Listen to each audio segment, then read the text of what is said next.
Di sebuah padang luas yang hanya dipenuhi semak-semak, Kim Soo-ho, atau yang sekarang dikenal sebagai Lloyd Frontera, mengamati lautan uang di depannya bersama hewan peliharaan dan pelayan setianya. Dengan cangkul di tangan, Lloyd mengaktifkan kemampuannya, melakukan simulasi perencanaan pembangunan di masa depan. Inilah kisah seorang insinyur sipil yang sepenuhnya mengubah dunia abad pertengahan. Namun, sebelum itu, mari kita kembali beberapa tahun ke belakang.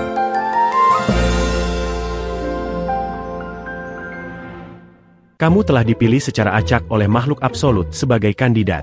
Mulai sekarang, kamu akan menjadi karakter dalam sebuah novel, Iron-Blooded Engineer. Itulah pesan yang diterima Kim Soo-ho begitu ia membuka matanya. Saat itu juga, dia menyadari dirinya telah masuk ke dalam dunia fantasi dari novel yang dibacanya semalam. Namun, dia bingung, mengapa posisi dia saat ini terbaring di atas tanah. Dia berdiri dengan tubuh menggigil, mulutnya kaku akibat tidur di jalanan. Sistem mengejeknya, membuatnya stres dan Lloyd berusaha memukulnya. Ketika akhirnya dia sadar, dia tahu bahwa dia telah merasuki tubuh seseorang. Pengawalnya, yang telah mencarinya kemana-mana, akhirnya menemukannya. Dia adalah tokoh utama dalam novel, Javier Azrahan. Lloyd segera mengenalinya karena penampilannya persis seperti ilustrasi di novel tersebut. Dalam cerita, reputasi Javier sebagai pendekar pedang tersebar ke seluruh benua. Namun pada awalnya, dia hanyalah seorang ksatria anonim yang bekerja di pedesaan.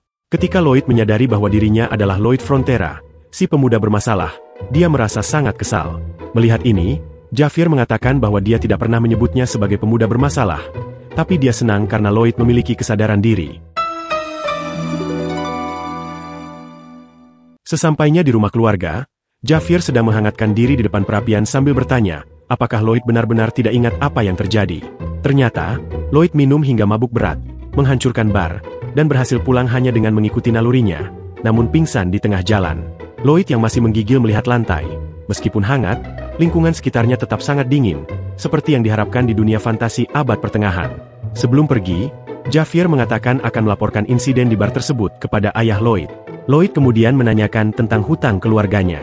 Dia tahu seluruh ceritanya dari novel yang dibacanya semalam di apartemennya. Dia juga tahu nasib keluarga Lloyd. Baron dan Barones dibunuh oleh penipu, dan Lloyd, si gelandangan, mati muntah darah. Lloyd marah dengan cara hidup Lloyd di dunia fantasi ini. Bahkan lebih buruk dari kehidupan masa lalunya di Korea.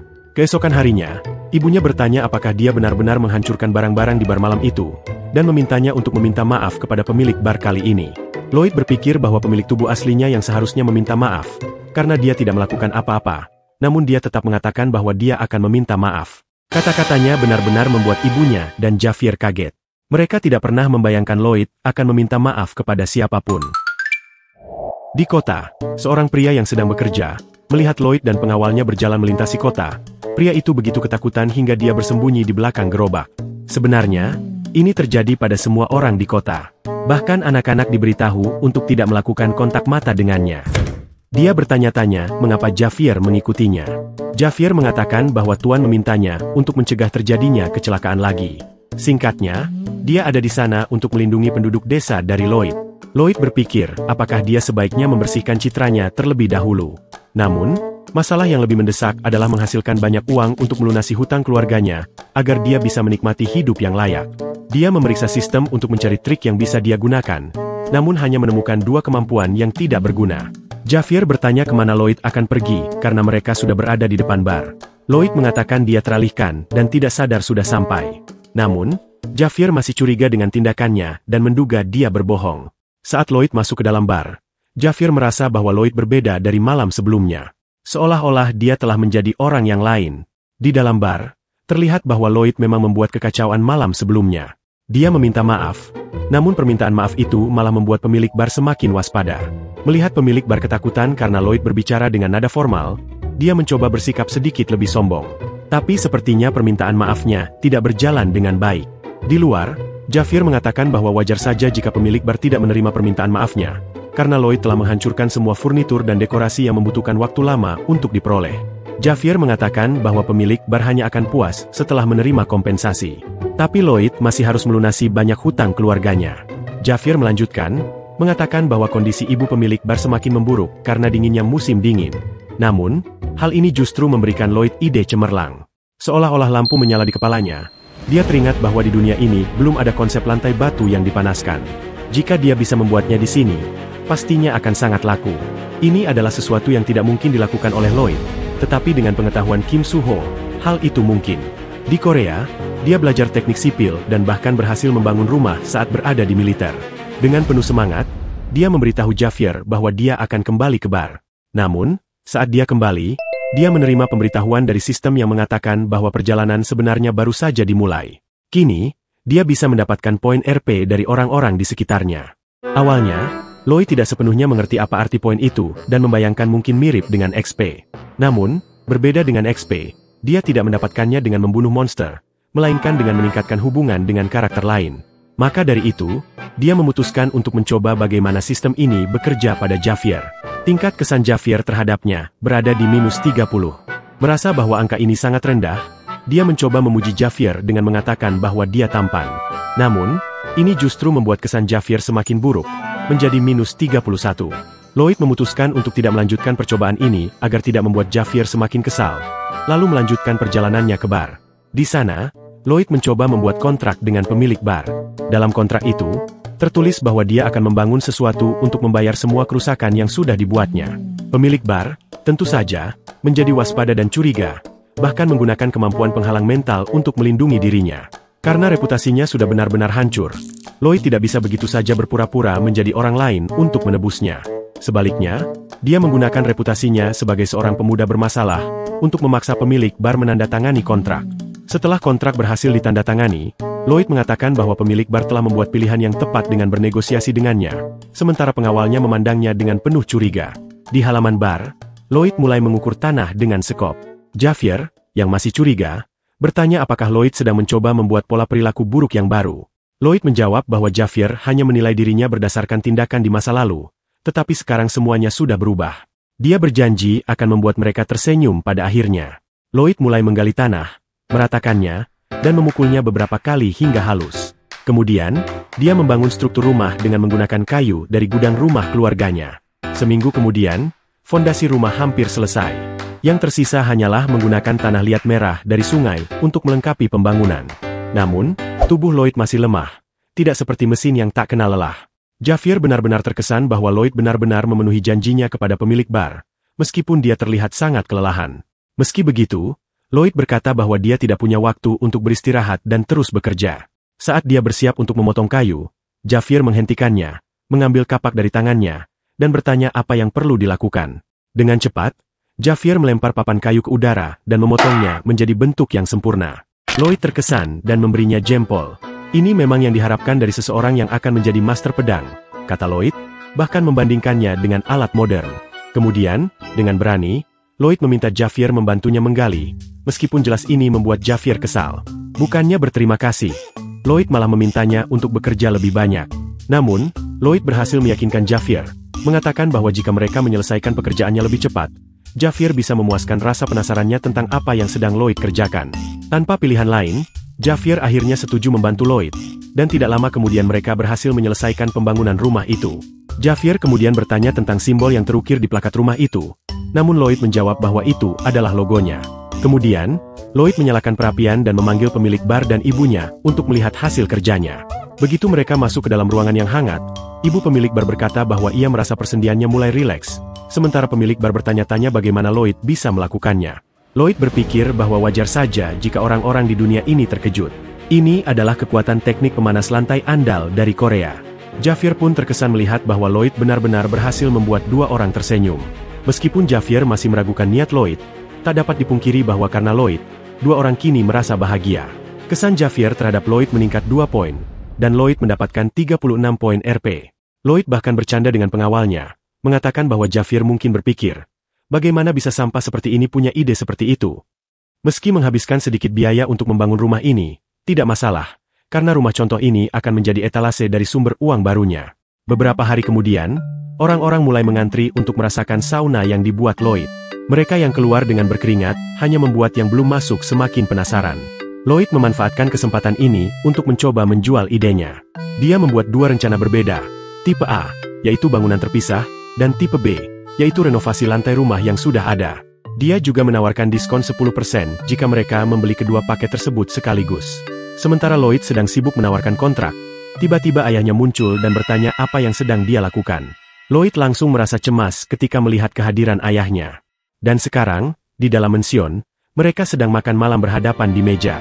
Bukan karena dia menghindar, tapi akan jadi masalah jika ayahnya melarangnya bekerja pada proyek bangunan. Ayahnya memutuskan untuk mendengarkan apa yang ingin disampaikan dan bertanya apa yang sedang direncanakannya kali ini.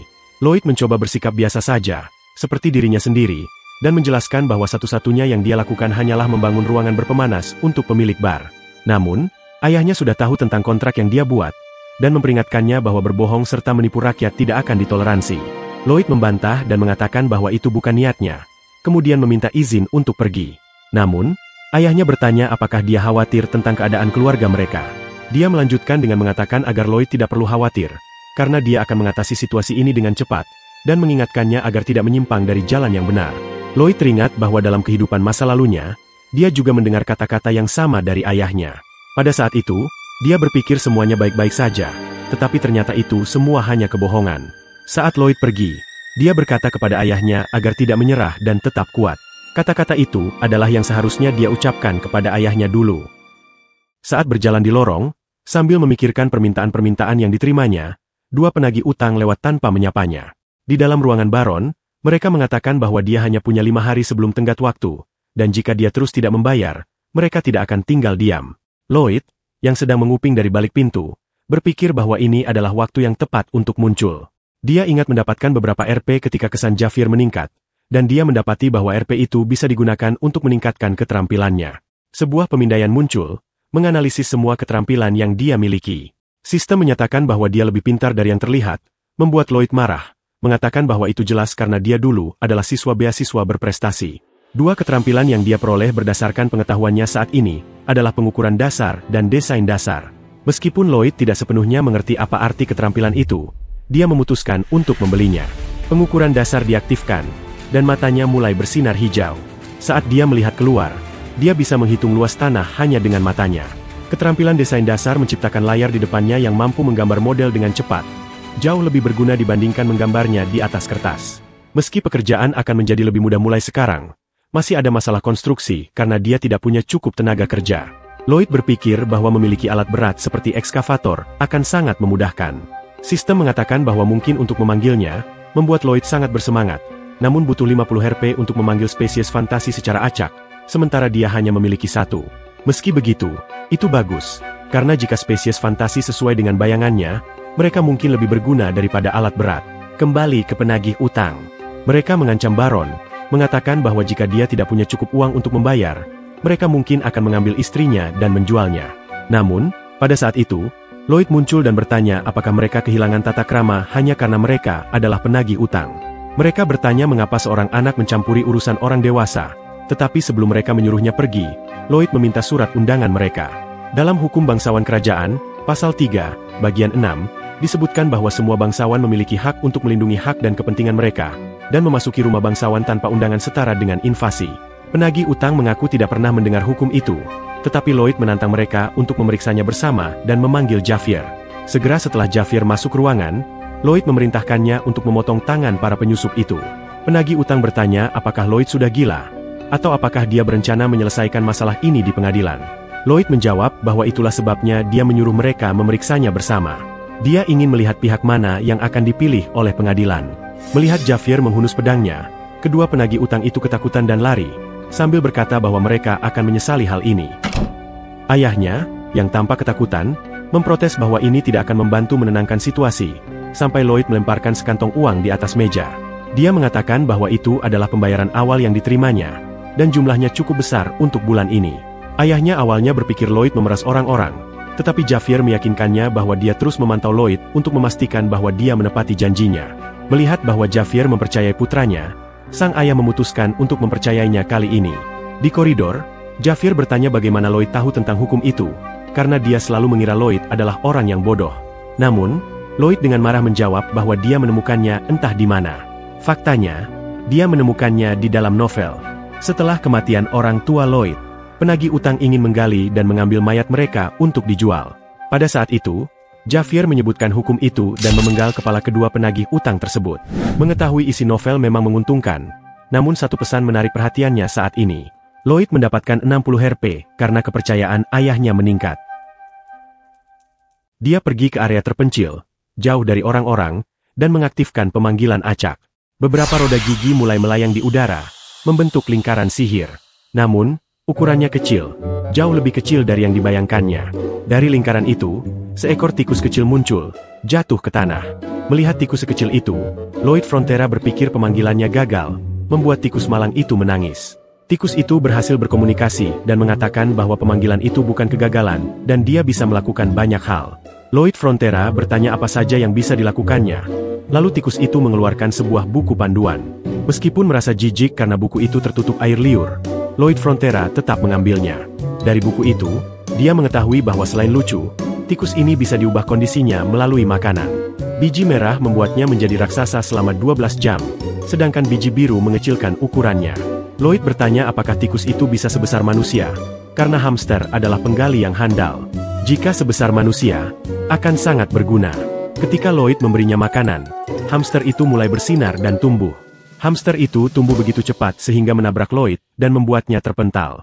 Hamster yang sebelumnya muat di telapak tangannya kini setidaknya berukuran lebih dari 10 meter. Selain itu, hamster ini memiliki kemampuan menggali, mampu menggali tanah dengan cepat. Ia juga bisa mengeraskan tanah dengan berguling di atasnya, dan dapat menyimpan banyak benda di mulutnya. Lloyd Frontera senang karena masalah alat berat telah teratasi. Namun, dia tidak bisa begitu saja muncul dengan makhluk raksasa ini, karena orang-orang mungkin akan curiga. Jadi, dia memutuskan untuk selalu membawa buku dan mengklaim dirinya sebagai jenius pemanggilan. Keesokan harinya, Lloyd memberi instruksi kepada para pekerja dengan slogan-slogannya. Dia membuat semua orang mengulangi bersamanya, keselamatan yang utama. Pasukan yang terdiri dari 30 orang terlihat jelas tidak termotivasi untuk bekerja, meskipun mereka tetap dibayar meskipun tidak bekerja. Lloyd Frontera bertanya-tanya mengapa Baron tidak memecat mereka sejak awal. Tapi ini justru menguntungkannya, karena tidak ada biaya tenaga kerja tambahan. Untuk mencoba memotivasi mereka, Lloyd Frontera memberikan pidato motivasi, sambil menunjuk segenggam tanah. Dia mengatakan bahwa dia menghabiskan malam menggali tanah itu, dan meminta mereka membawanya ke lokasi konstruksi. Padahal sebenarnya, tikus besar Padong yang menggali itu dalam waktu 30 menit. Namun, meskipun dengan pidato itu, para pekerja tetap tidak termotivasi sama sekali. Lloyd berpikir ini reaksi normal, karena orang-orang memang tidak suka bekerja. Tiba-tiba, dia dihentikan oleh ksatria senior, Nauman, yang bertanya apa yang baru saja diperintahkannya kepada pasukan. Kehadiran pria ini memang sudah diduganya. Ada 3 ksatria yang tinggal di properti ini, Nauman, Biron, dan Javier. Di awal cerita, Biron dan Javier tetap setia hingga properti itu hancur. Tapi pria di depannya ini adalah yang pertama mengkhianati Baron. Lloyd bertanya apa yang sedang dilakukannya. Nauman menjawab bahwa dia tidak percaya Lloyd memerintahkan para prajuritnya melakukan pekerjaan kotor, dan sebagai kepala ksatria, dia tidak bisa menerimanya. Lloyd Frontera mengatakan bahwa dia sudah mendapatkan persetujuan dari Tuan Baron. Tapi Nauman terus membicarakan masa lalu dan menuduh Lloyd menggunakan para prajurit untuk kepentingan pribadi. Lloyd bertanya apakah Nauman ingin dipukul, yang langsung membuat pria itu stres. Lloyd kemudian membuat gerakan pertama dengan melempar pasir ke wajah Nauman. Semua orang yang melihat itu terkejut. Sementara penjaga bertanya apakah Lloyd benar-benar baru saja mencoba mencoreng reputasinya, Lloyd Frontera berpura-pura tidak mendengar. Lalu dia langsung menantang Nauman untuk duel. Sekembalinya ke kediaman, Javier bertanya apakah Lloyd yakin bisa mengalahkan Nauman. Lawannya adalah pria dengan hati yang kuat dan dikenal sebagai ahli pedang, sedangkan Lloyd Frontera hanyalah orang yang malang. Bagaimana mungkin dia bisa berpikir untuk menang melawan Nauman? Javier mulai kesal karena Lloyd terus saja menggodanya. Hampir saja dia melayangkan pedangnya ke arah Lloyd. Dia mencoba menganalisis tindakan Lloyd, tetapi semua yang dilakukan oleh Lloyd tampak sangat aneh. Setelah mengupil dengan santainya, Lloyd meminta Javier untuk mengajarinya ilmu pedang. Javier menolak dengan tegas, mengatakan bahwa dia tidak akan pernah mengajarkan ilmu pedangnya kepada orang seperti Lloyd, karena dia khawatir Lloyd akan menyalahgunakan ilmu tersebut terhadap orang-orang di sekitarnya. Lloyd Frontera sudah memperkirakan penolakan itu. Maka dari itu, dia menawarkan untuk menyembuhkan insomnia Javier. Javier terkejut dan bertanya bagaimana Lloyd tahu soal itu, seolah-olah Lloyd menjawab pertanyaannya langsung dari dalam pikirannya. Lloyd Frontera menjawab bahwa dia membacanya di dalam novel.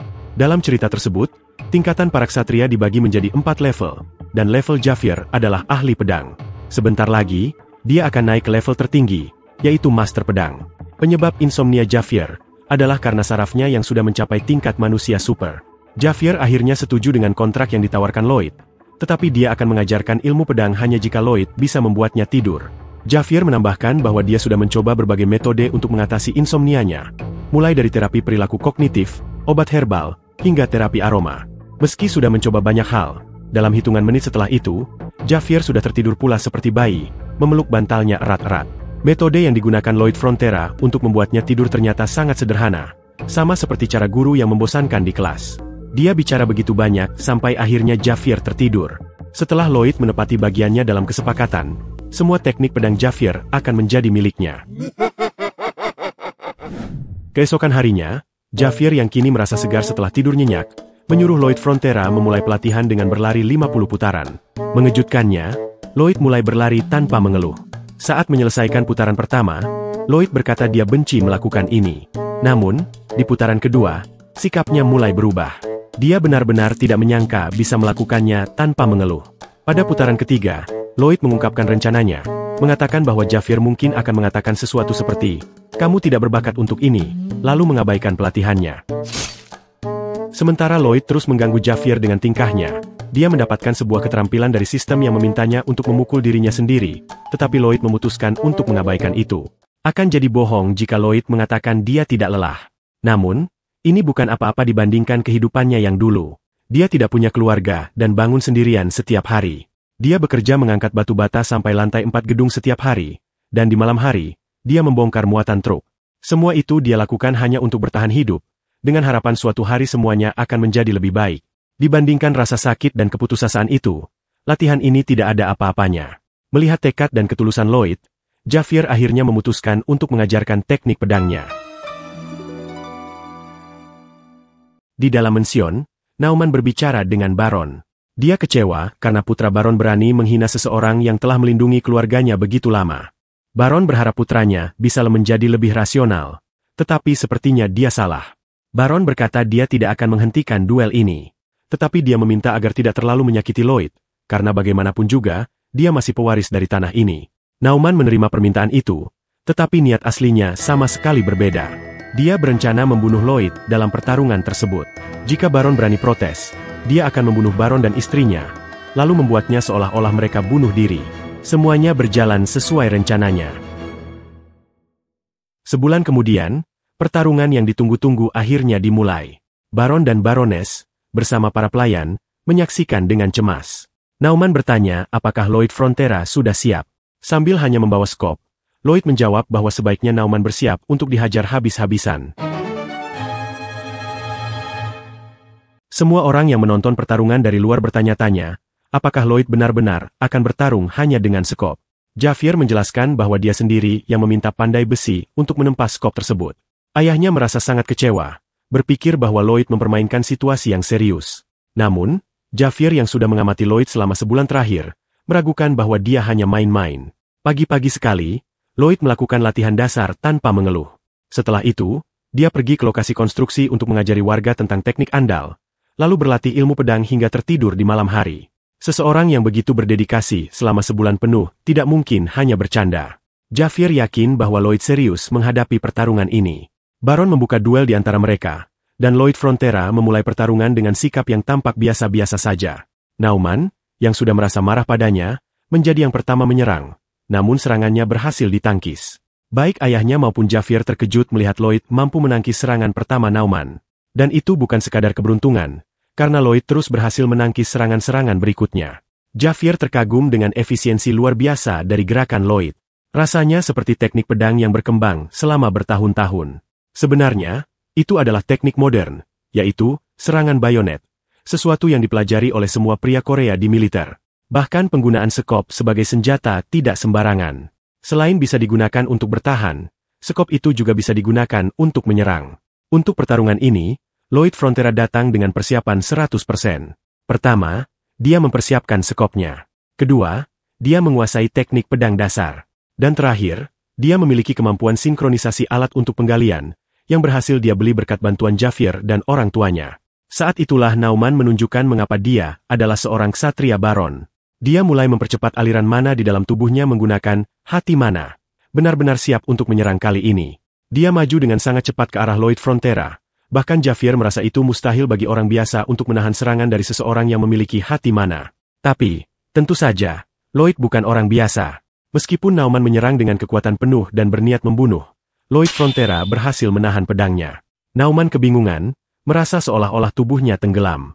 Ini adalah kemampuan keempat yang sudah dipersiapkan Lloyd, teknik inti Azrahan, teknik yang membuat Javier menjadi pria terkuat dalam novel. Nauman segera menyadari bahwa mana dari serangannya telah diserap. Dia dengan cepat menarik pedangnya, tetapi Lloyd memanfaatkan celah ini untuk menghantam wajahnya. Pukulan itu begitu kuat hingga salah satu gigi Nauman terlihat terlempar, dan kemudian dia menerima serangan lain. Semua orang di sekitar terkejut. Lloyd benar-benar berhasil menang. Ayahnya segera mengakhiri duel tersebut, tetapi kemarahan Lloyd belum reda. Dia terus memukuli Nauman yang sudah tergeletak di tanah. Ayahnya marah dan memerintahkannya berhenti, mengatakan bahwa Lloyd tidak boleh mencemarkan kehormatan seorang ksatria. Beberapa prajurit mencoba menghentikannya, mengatakan bahwa duel telah selesai. Ksatria lain dari keluarga itu berkomentar bahwa Lloyd sudah di luar kendali. Lloyd mengaku sudah tenang dan meminta para prajurit untuk melepaskannya, hanya untuk memukul Nauman lagi segera setelah itu. Javier, yang mengamati lebih dekat, menyadari bahwa Lloyd hanya memukul di tempat-tempat yang tidak akan menimbulkan luka serius. Ekspresi tenang di wajahnya menunjukkan bahwa dia sudah merencanakan ini sejak awal. 15 hari sebelum duel, Lloyd Frontera mendatanginya untuk meminta dia mengajarkan teknik mental Azrahan. Hal ini mengejutkan Javier karena teknik ini diciptakan olehnya sendiri, dan seharusnya tidak ada orang lain yang mengetahuinya. Lloyd memastikan bahwa teknik ini bisa menarik mana dari sekitarnya dan mengubahnya menjadi mana milik sendiri. Javier bertanya bagaimana dia bisa tahu tentang teknik itu, tapi Lloyd dengan tanpa malu berbohong, mengatakan bahwa Javier berbicara tentang teknik itu dalam tidurnya. Javier menolak mengajarkan teknik tersebut, karena teknik itu belum sempurna. Namun, Lloyd bersikeras bahwa dia bisa menyempurnakannya. Dia menjelaskan bahwa jika seseorang menyerap mana dari luar dan memasukkannya langsung ke dalam hati mana, hati itu akan menolaknya dan meledakkannya kembali karena tidak bisa bercampur. Solusinya adalah memusatkan mana itu secara terpisah dan menggerakkannya di sekitar hati mana. Javier berpikir ini mungkin memang bisa dilakukan, dan bertanya bagaimana Lloyd menemukan ide itu. Tapi Lloyd hanya menjawab dengan berani bahwa dia membayangkan itu akan berhasil. Hari itu, Javier berhasil menyempurnakan teknik yang telah lama ia khawatirkan, dan pada percobaan pertama, ia berhasil menciptakan 3 lingkaran mana. Namun, Lloyd mengatakan bahwa dia tidak tertarik untuk menciptakan hati mana. Yang dia inginkan hanyalah mempelajari cara menyerap mana dari sekitarnya. Cukup dengan menyerap apa yang bisa ia sentuh. Dengan kemampuan ini, Javier yakin bahwa Lloyd bisa mengalahkan Nauman, dan Lloyd pun menang dengan gemilang. Ayahnya kembali menyuruh Lloyd berhenti, mengingatkan tentang reputasi ksatria. Namun Lloyd menyuruhnya melihat di bawah taplak meja, lalu menilai apakah Nauman layak disebut sebagai ksatria. Saat Baron memeriksa, dia menemukan beberapa surat. Isi surat-surat itu mengungkapkan semua rahasia keluarga, mulai dari situasi properti hingga kesukaan dan ketidaksukaan sang Baron, bahkan instruksi tentang cara memalsukan dokumen. Semua informasi yang Nauman bagikan selama ini ada di sana. Nauman terkejut dan bertanya-tanya bagaimana Lloyd bisa menemukannya, karena dia telah menyembunyikan surat-surat itu di dalam dinding. Tapi Lloyd, yang sudah mengetahui jalannya cerita dari novel, sudah tahu di mana surat-surat itu disembunyikan dan mengirim hamsternya untuk mengambilnya. Melihat ayahnya yang benar-benar terguncang, Lloyd menawarkan cara untuk menyingkirkan Nauman. Dia mengusulkan untuk melemparkan tikus ganas ke kepalanya, lalu mengusirnya dari properti, atau merendahkannya menjadi ksatria biasa, memberi dia waktu untuk merenungkan dosa-dosanya. Orang-orang di sekitar bingung mengapa Lloyd ingin melemparkan tikus kepadanya, karena tikus kecil tidak akan melukai Nauman.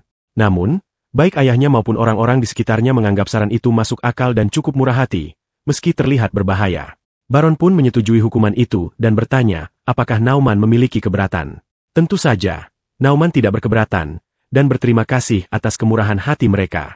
Namun, Lloyd menyatakan bahwa memperlakukan penjahat dengan baik tidak akan membuat mereka bertobat, melainkan hanya akan membuat mereka semakin bertekad untuk memanipulasi dan mencari cara memanfaatkan kebaikan itu. Lloyd Frontera tersenyum melihat senyuman terakhir Nauman. Dia memberikan biji bunga matahari merah kepada hewan peliharaannya untuk dimakan, lalu berkata, tak ada cara yang lebih baik untuk meminta pengampunan. Tikus yang dilemparkan ke udara itu tiba-tiba tumbuh menjadi raksasa dan jatuh menimpa Nauman, mungkin membunuhnya. Dengan begitu, apel busuk dari tanah Baron telah dilenyapkan. Keesokan harinya, hamster milik Lloyd menggali jalan di tengah kota. Javier bertanya apa yang sedang dilakukannya. Lloyd menjawab bahwa dia sedang mempersiapkan pembangunan jalan. Unit teknik, yang sebelumnya malu dan enggan bekerja, kini menjadi sangat efisien. Lloyd menyebutkan bahwa di zaman kuno, ada sebuah kota bernama Roma, di mana orang-orang sangat mencintai jalanan dan bahkan menciptakan sistem jalan yang disebut Via Appia. Dia ingin membangun sesuatu yang serupa, yaitu sebuah jalan yang membentang dari rumah Baron hingga ke pantai timur. Javier kembali mempertanyakan mengapa dia membangun jalan itu. Namun Lloyd Frontera hanya meminta Javier untuk diam dan menyaksikan bagaimana popularitas jalan akan meningkat. Meski begitu, semua ini terasa sangat aneh bagi Javier. Dia lalu bertanya dari mana Lloyd tiba-tiba belajar melakukan semua ini. Apakah dia benar-benar tuan muda Lloyd yang dia kenal? Ketika Lloyd Frontera membaca karakter Javier dalam novel, dia sudah tahu bahwa reaksi seperti ini bisa terjadi. Javier adalah tipe orang yang langsung mencabut pedangnya ketika melihat ada perubahan yang mencurigakan. Lloyd mulai berpura-pura sebagai dirinya yang dulu, mengklaim bahwa dia belajar secara diam-diam tanpa sepengetahuan siapapun. Ketika Javier menyebut bahwa selama ini Lloyd hanya hidup bergantung pada alkohol, Lloyd dengan cepat berkilah bahwa Javier tidak mengawasinya sepanjang hari, jadi dia tak bisa tahu apakah Lloyd diam-diam belajar atau tidak. Javier kembali bertanya bagaimana Lloyd bisa melakukan pemanggilan sihir, sesuatu yang bahkan sulit dilakukan oleh penyihir berpengalaman selama 20 tahun. Lloyd kemudian balik bertanya, bagaimana Javier bisa menggunakan mana dengan sangat baik pada usia 20 tahun. Jika Javier seorang jenius, mengapa Lloyd tidak bisa? Tak mampu membantah kata-katanya, Javier terdiam. Lloyd pun memanfaatkan momen ini untuk segera melarikan diri secepat mungkin. Dia pergi menemui Ksatria Bjorn dan memintanya untuk mengurus semua hal selama dia pergi. Javier mengatakan bahwa dia akan ikut, karena itu adalah tugasnya untuk mengawasi Tuan Muda. Tapi Lloyd Frontera hanya bertanya mengapa Javier mengucapkan hal yang sudah jelas. Javier lalu bertanya kemana mereka akan pergi. Lloyd menjawab bahwa mereka akan pergi ke tempat yang jauh untuk menagih utang yang belum dibayar. Di sebuah kota kecil yang terpencil di wilayah Ruenia, seorang penipu dari Tort Real Estate sedang sangat stres karena kehilangan banyak uang. Pengawalnya mengatakan bahwa itu hal yang biasa, karena penipu tersebut memang mencari uang lewat berjudi. Pengawal itu juga mengancam jika si penipu tidak punya cukup uang untuk membayarnya, dia harus pergi.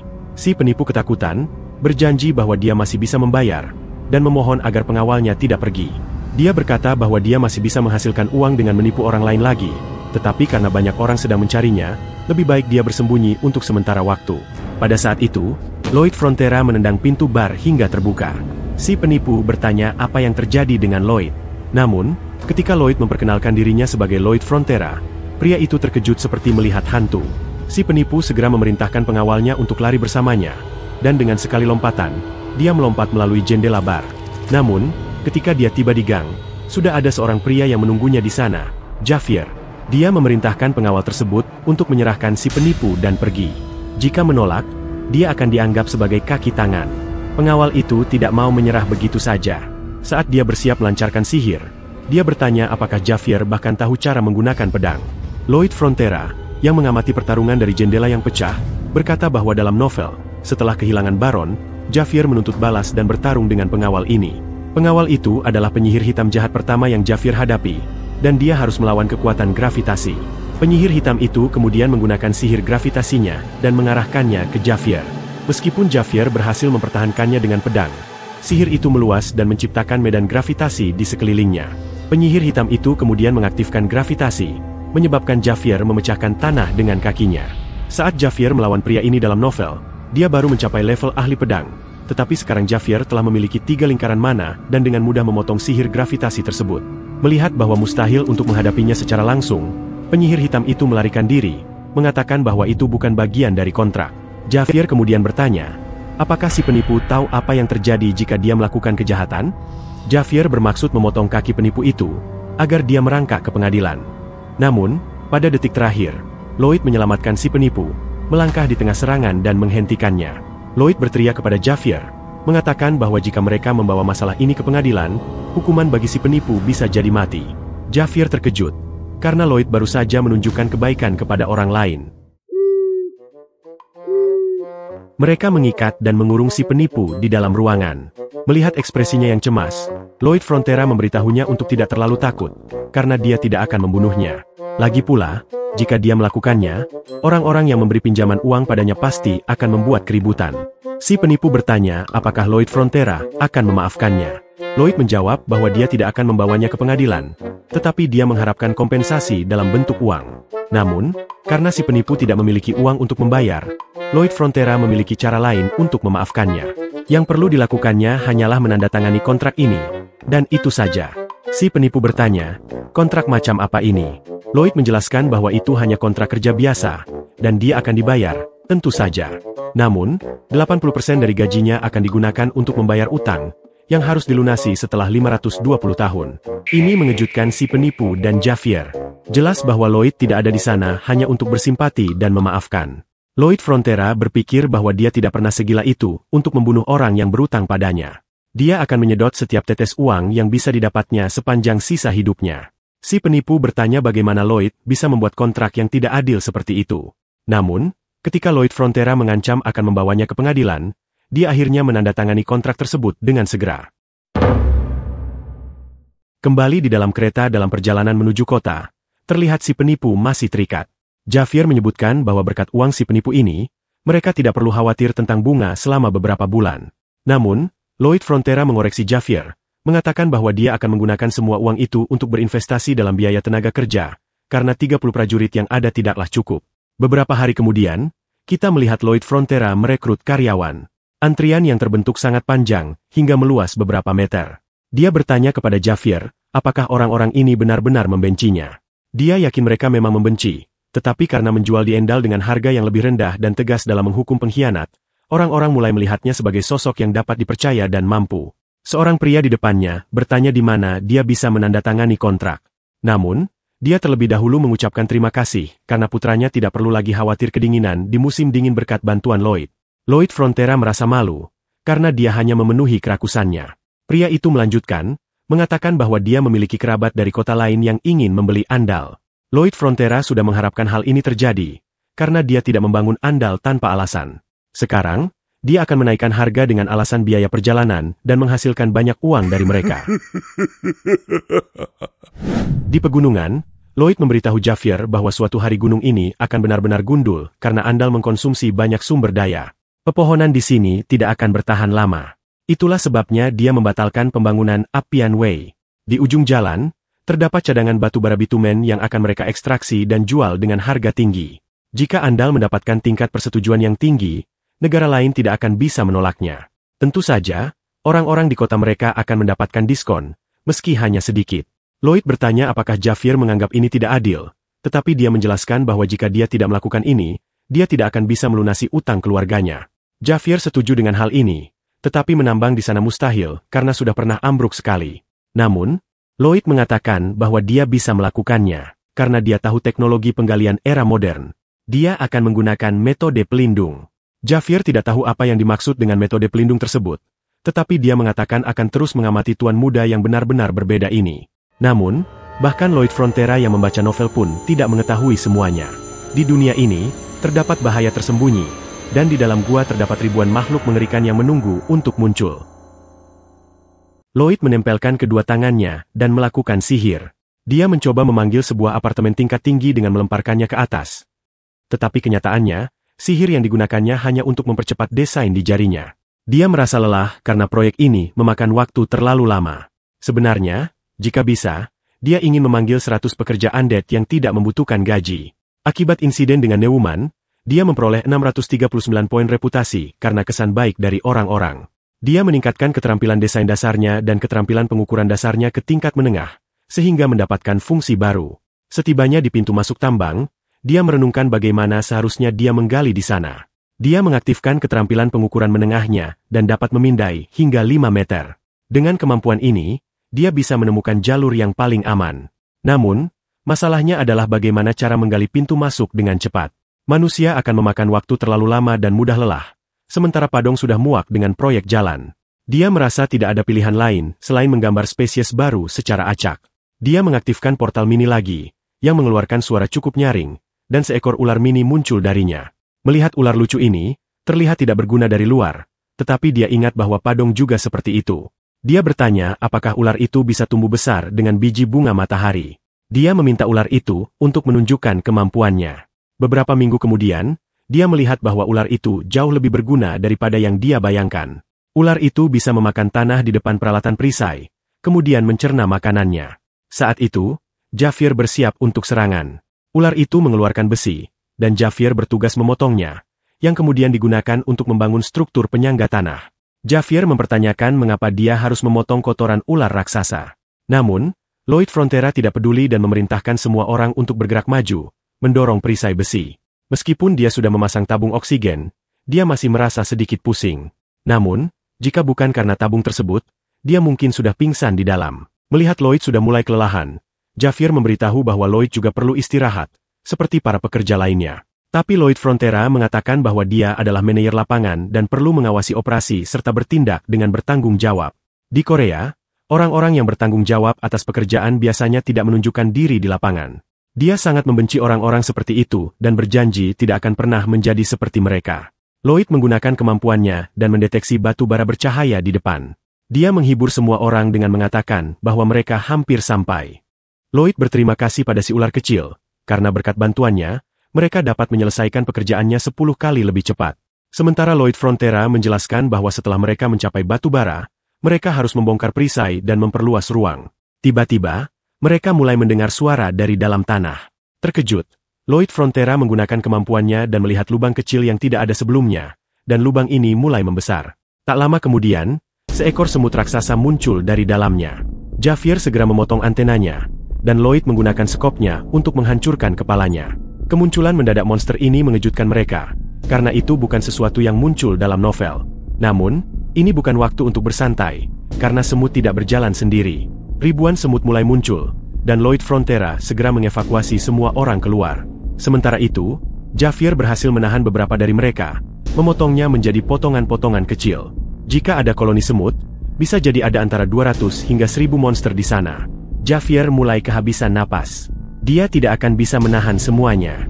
Jalan yang mereka buat sangat terstruktur dengan baik, sehingga tidak akan runtuh kecuali mereka menggunakan dinamit. Situasi tampak sangat rumit, jadi Javier menampar wajah Lloyd untuk menyadarkannya dan agar tidak panik. Lloyd yang terus berpikir untuk mencari solusi, akhirnya muncul dengan ide brilian lainnya. Dia memberitahu Javier bahwa mereka akan menyerang langsung dan masuk ke dalam terowongan semut. Meskipun Javier menganggap ini konyol, pasti ada alasan di baliknya. Jadi mereka melanjutkan rencana tersebut. Di kediaman, Baron menerima kabar bahwa monster telah menyerang tambang. Dia segera mengenakan set armoran miliknya dan memberitahu semua orang untuk segera menuju ke tambang. Sementara itu, Javier terus bertarung melawan semut-semut. Dia bertanya seberapa banyak lagi yang harus mereka hadapi. Mereka berdua sudah dikelilingi oleh semut-semut tersebut. Lloyd Frontera menyadari bahwa Javier sudah mencapai batasnya. Dia menggunakan kemampuannya untuk mendeteksi gas metana di suatu tempat di bawah tanah. Jika mereka bisa menemukannya, mereka bisa menciptakan tambang yang besar dan menggunakan ledakan skala besar untuk mengatasi semut-semut itu. Dia berhasil menemukan sumber gas tersebut dan mulai menggali untuk mengeluarkan gas metana. Dengan Javier yang melindunginya, semuanya tampak berjalan dengan baik. Namun, tiba-tiba mereka mendengar teriakan yang sangat keras. Ratu Semut akhirnya muncul. Melihat ukuran Ratu Semut itu, Javier merasa tidak bisa menghadapinya. Namun, dalam situasi ini, dia tidak punya pilihan lain selain melampaui batas kemampuannya. Dia berhasil bertahan dan melawan serangan Ratu Semut tersebut.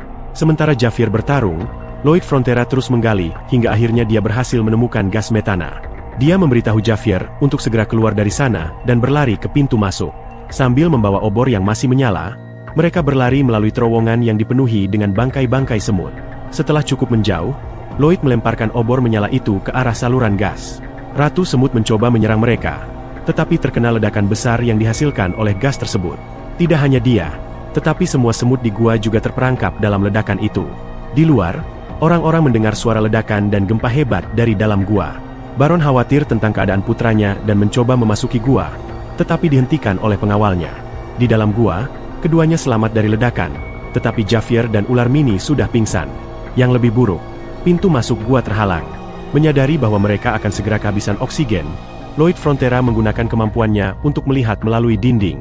Dia tidak melihat pilihan lain selain mulai menggali. Javier, yang masih bisa menjaga sedikit kesadaran, melihat Lloyd bekerja untuk mengeluarkan mereka. Akibatnya, ikatan mereka semakin kuat. Melihat bahwa dia tidak memiliki apa-apa lagi untuk kehilangan, dia meminta sistem untuk meningkatkan kemampuannya. Sistem menganalisis kembali kemampuan yang dimilikinya. Menggabungkan semua keterampilan ini untuk menciptakan teknik inti Azrahan.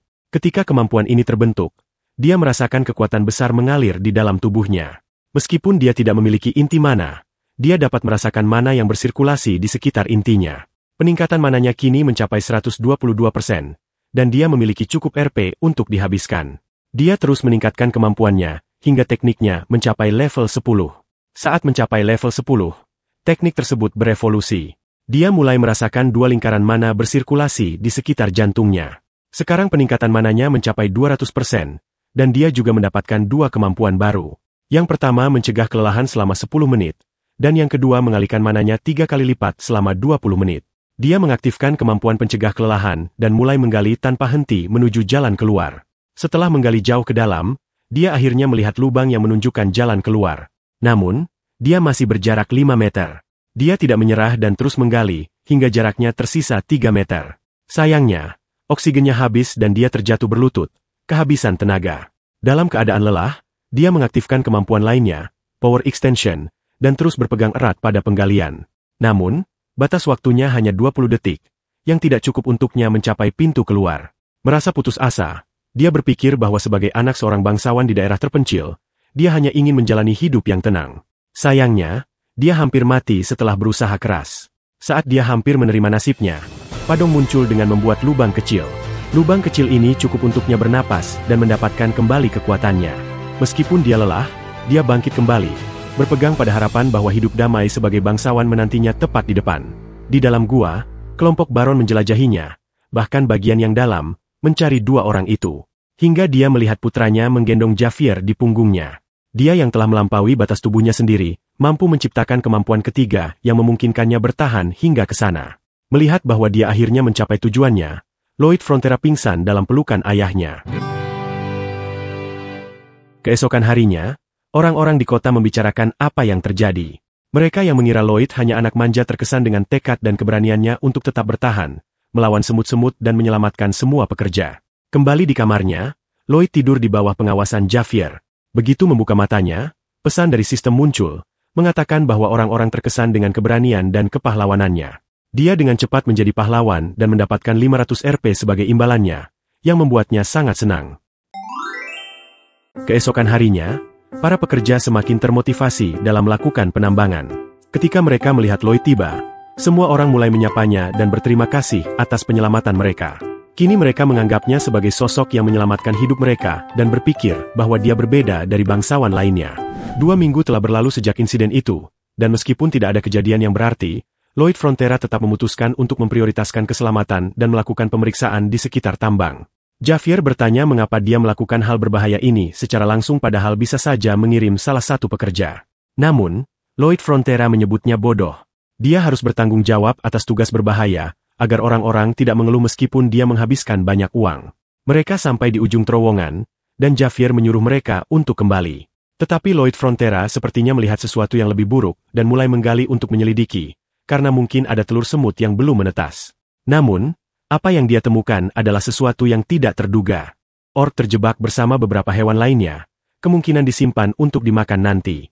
Javier mengatakan ork itu terlihat berbahaya dan berniat menanganinya segera, tetapi dia dihentikan oleh Lloyd Frontera. Lloyd bertanya apakah ork itu sudah mati, tetapi Javier menjelaskan bahwa semut memiliki kebiasaan hanya melumpuhkan apa yang akan mereka makan. Lloyd memberikan senyuman licik dan berkata bahwa ini adalah hadiah yang luar biasa. Kembali di kediaman, ork itu sudah bangun. Namanya Hiros, dan dia mengatakan bahwa dia tidak akan pernah melupakan Lloyd sebagai penyelamatnya. Hiros, anak dari pemimpin suku ork, menyatakan akan melakukan apa saja untuk Lloyd karena telah menyelamatkannya. Bahkan, itulah alasan kenapa Lloyd membantu ork hijau ini. Lloyd meminta 120 pekerja ork untuk membantu di tambang, tetapi permintaannya ditolak oleh ork tersebut. Ork adalah pejuang, dan hanya pejuang lain yang bisa memberi mereka perintah. Karena Lloyd yang muda bukan seorang pejuang, dia tidak bisa memberi perintah kepada ork meskipun mereka menyediakan pekerja. Di suku ork, diperlukan untuk membawa kepala semut raksasa saat seseorang dewasa. Hiros membuat kesalahan di terowongan dan akhirnya lumpuh. Namun, tentu saja, MC kita tidak akan membiarkan kesempatan ini berlalu begitu saja. Sebelum yang lain, dia mengucapkan selamat kepada Hiros karena telah menjadi ork dewasa. Hiros yang murung berkata bahwa dia tidak bisa menangkap semut raksasa. Maka Lloyd Frontera mengatakan bahwa mereka telah menangkap ratu semut bersama-sama, menunjukkan kepalanya yang terjepit.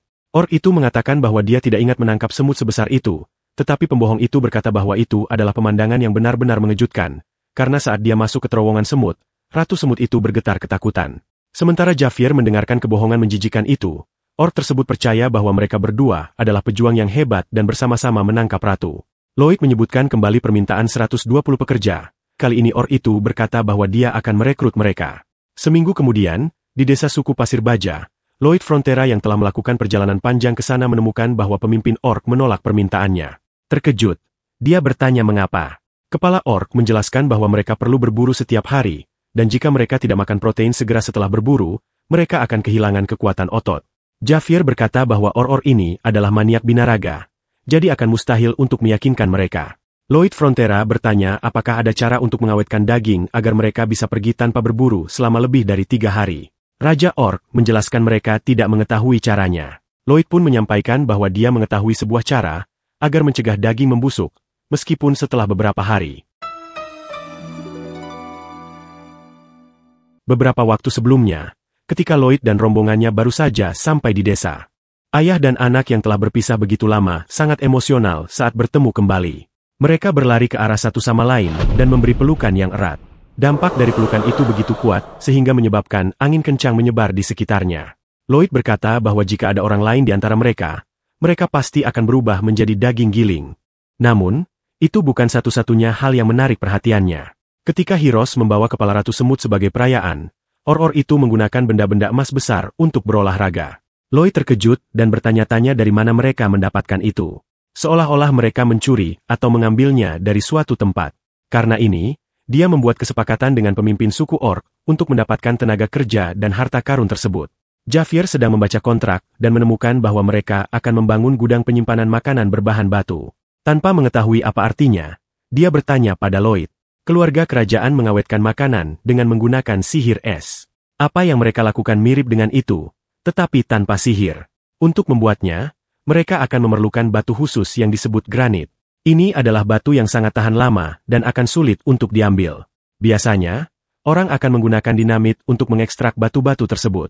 Tetapi di sampingnya, ada seorang dinamit manusia. Dari tatapan Javier, dia sudah tahu bahwa dia akan digunakan lagi. Dalam salah satu episode utama cerita, di kota Namrum, seluruh penduduk terjebak dalam penghalang sihir. Di dalam kota ini terdapat ribuan pengungsi yang perlu diselamatkan oleh Javier. Saat itu, Javier adalah seorang master pedang dengan 4 inti yang berputar di sekitar jantung mananya.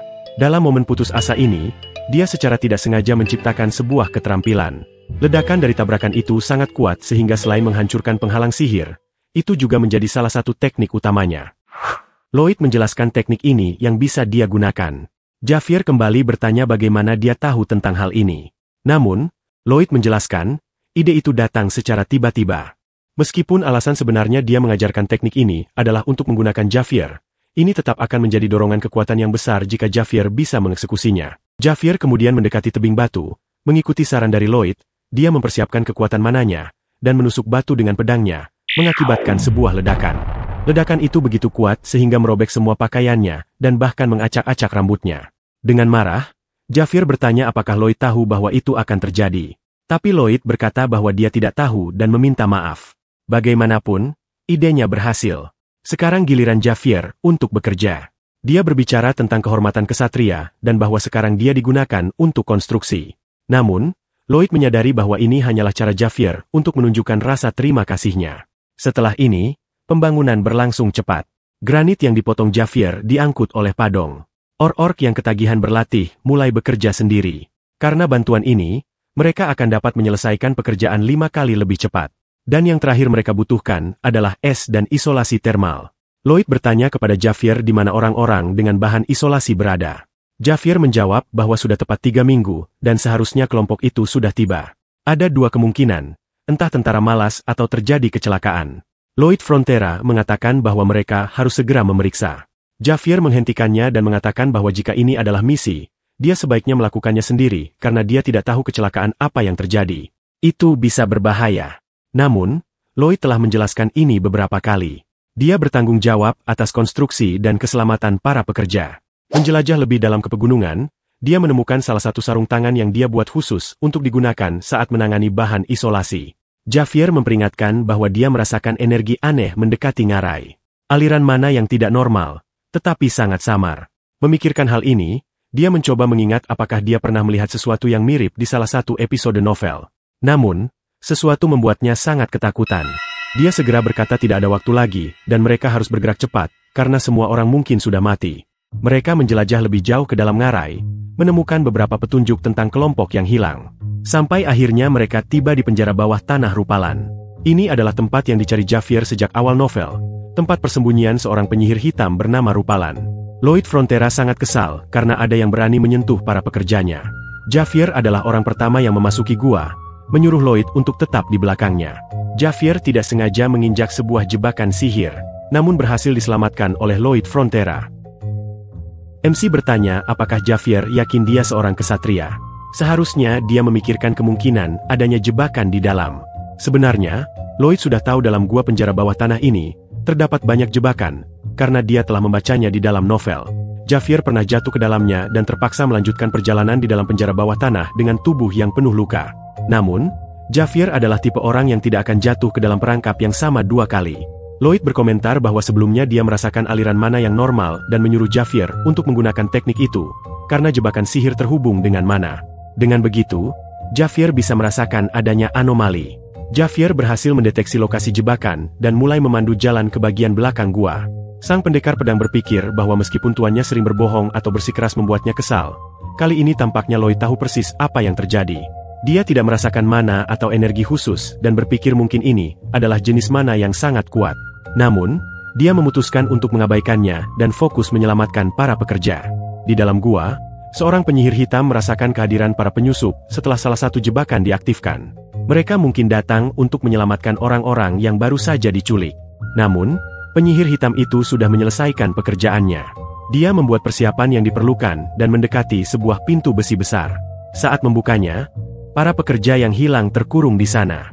Dia meraih salah satu dari mereka dengan rambutnya dan mulai menyeretnya, melemparkannya ke dalam lingkaran sihir darah.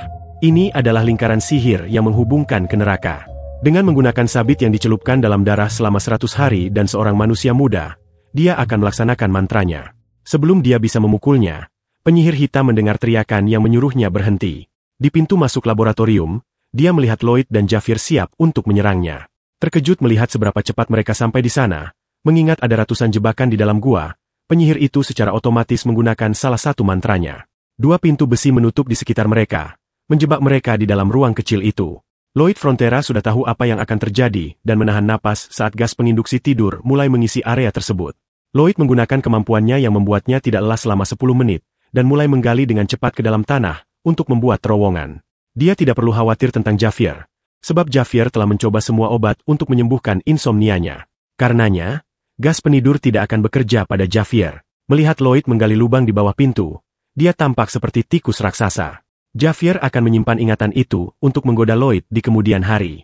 Ketika Lloyd selesai menggali lubang, dia memanggil Javier untuk menyelesaikannya, mempersiapkan sebuah ledakan sihir untuk mengejutkan penyihir hitam itu. Ledakan besar itu berhasil, dan penyihir hitam itu sangat terkejut melihatnya. Saat Lloyd Frontera muncul dari lubang dengan cara yang mengerikan, penyihir itu memutuskan untuk memanggil makhluk untuk melawan mereka. Seekor monster berkepala 2 keluar dari lingkaran. Meskipun monster ini adalah salah satu ciptaannya yang gagal, monster ini masih sangat kuat. Melihat makhluk raksasa di depannya, Lloyd berusaha memberitahu Javier titik lemah monster itu. Namun, dengan menggunakan gelombang ledakan, Javier berhasil membuat potongan yang merobek monster itu menjadi 2. Bahkan Lloyd pun terkesan, karena dia tidak tahu bahwa dia bisa menggunakan ledakan sebagai propeller untuk memotong. Ini adalah teknik yang bahkan tidak ada dalam novel. Melihat pendekar pedang dengan mudah mengatasi monsternya, penyihir hitam itu merasa putus asa karena tidak bisa mengalahkan mereka. Lloyd Frontera mendekatinya dan bertanya bagaimana dia berniat mengkompensasi keterlambatan pembangunan selama 2 minggu akibat penculikan para tentara. Penyihir hitam itu berlutut, memohon pengampunan. Dalam pikirannya, yang ada hanyalah keinginan untuk bertahan hidup. Namun, Lloyd Frontera tidak peduli dengan permohonan maafnya dan menanyakan tentang kompensasi. Tanpa alternatif lain, penyihir hitam itu menawarkan semua barang sihirnya. Lloyd cukup senang bahwa semua barang itu akan hilang. Sementara Javier menyelamatkan para tentara, Lloyd bertanya apa yang akan dia lakukan dengan para tentara yang diculik. Penyihir hitam itu sedang mempelajari kebangkitan orang mati, berusaha menghidupkan kembali istrinya dan anaknya yang telah tiada. Dia bekerja sebagai penyihir di kediaman Tuan Tanah, Tetapi suatu hari tuan tanah itu berusaha merebut mereka darinya. Lloyd memotong ceritanya di tengah jalan. Dia tidak tertarik untuk mendengarkannya. Lloyd Frontera bertanya apakah penyihir hitam itu benar-benar berpikir bahwa menghidupkan kembali istrinya dan anaknya setelah membunuh ratusan orang akan membawa kebaikan. Karena tujuan egoisnya, dia telah merusak banyak keluarga bahagia lainnya. Dia hanya bisa dinilai sebagai pembunuh berantai setelah melakukan itu. Lloyd berkata bahwa dia akan kembali nanti untuk mengambil alat-alat sihir tersebut. Saat membalikan badan, dia memperingatkan agar penyihir itu tidak lagi menyakiti siapapun. Penyihir hitam itu terpesona oleh kebaikan Lloyd dan mengucapkan terima kasih berkali-kali karena telah mengampuni hidupnya. Dalam novel, Javier juga memaafkan penyihir hitam tersebut dan memaksanya keluar dari laboratorium. Namun, kemudian dia menjadi sosok yang jahat, membunuh ratusan orang dan berubah menjadi sesuatu yang aneh, menjadi penjahat iblis yang bertarung melawan Javier beberapa kali. Meskipun tahu bahwa penyihir hitam itu sudah tidak bisa diselamatkan, Lloyd tetap berpaling karena dia sudah tahu sejak awal apa yang akan coba dilakukan oleh penyihir itu. Dengan cepat, Javier menghabisi penyihir hitam yang siap menyerang, memenggal kepalanya sebelum berhasil menyerang Lloyd. Dalam kehidupan sebelumnya, Lloyd pernah bertemu dengan seorang pria yang semena-mena memperlakukannya tanpa alasan. Pengawas itu bersikap seperti itu setiap hari, dan Lloyd selalu meminta maaf. Berpikir bahwa kebaikan akan melahirkan kebaikan, dia menundukkan kepala. Namun, justru karena hal ini, pengawas itu memilihnya sebagai mangsa yang mudah untuk disakiti. Suatu hari, amarahnya akhirnya menguasainya, dan dia tidak bisa lagi tetap tenang. Hari itu, Lloyd Frontera memberikan pelajaran yang pantas diterima oleh bajingan itu. Saat memukulnya, yang ada dalam pikirannya hanyalah bahwa dia telah terjebak. Namun, hasilnya sangat berbeda. Pria itu mulai ketakutan dan menjauhinya. Pada hari itu, dia menyadari bahwa ada momen-momen tertentu ketika kekerasan perlu dihentikan dengan kekerasan.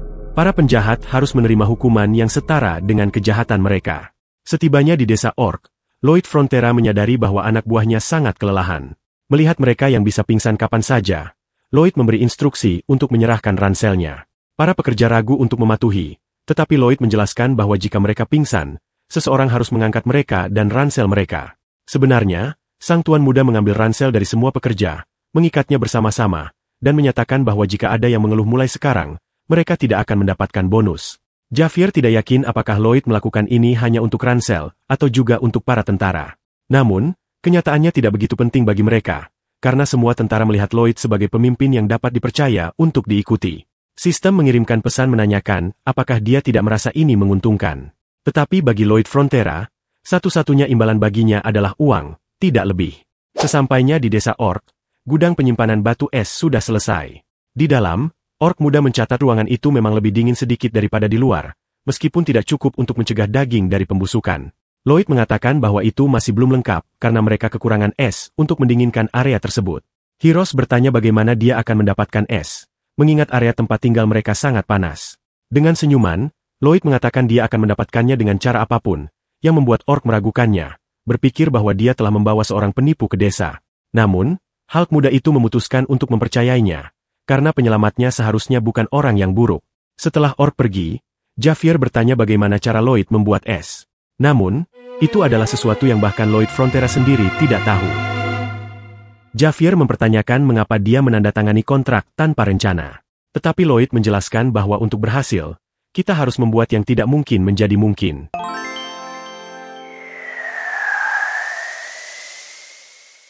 Malam hari, Lloyd Frontera duduk di atas batu, merenungkan bagaimana cara membuat es. Pertama, dia membuat cetakan dan meminta hewan peliharaannya untuk mengisinya dengan air, tetapi dia tidak tahu bagaimana cara mengubahnya menjadi es. Di dunia ini, ada penyihir es, tetapi dia tidak tahu persis bagaimana sihir mereka bekerja.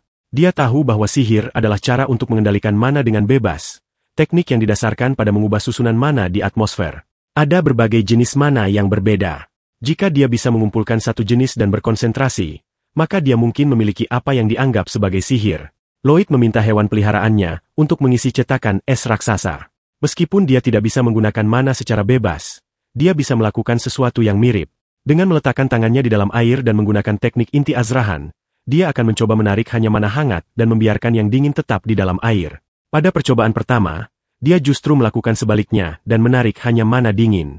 Javier mengira dia hanya berbuat sembrono, tetapi ternyata, sang tuan muda sedang menemukan jalannya dengan bangga. Beberapa hari kemudian, dia benar-benar berhasil. Kepala Orc dan putranya menggigil di ruang pendingin.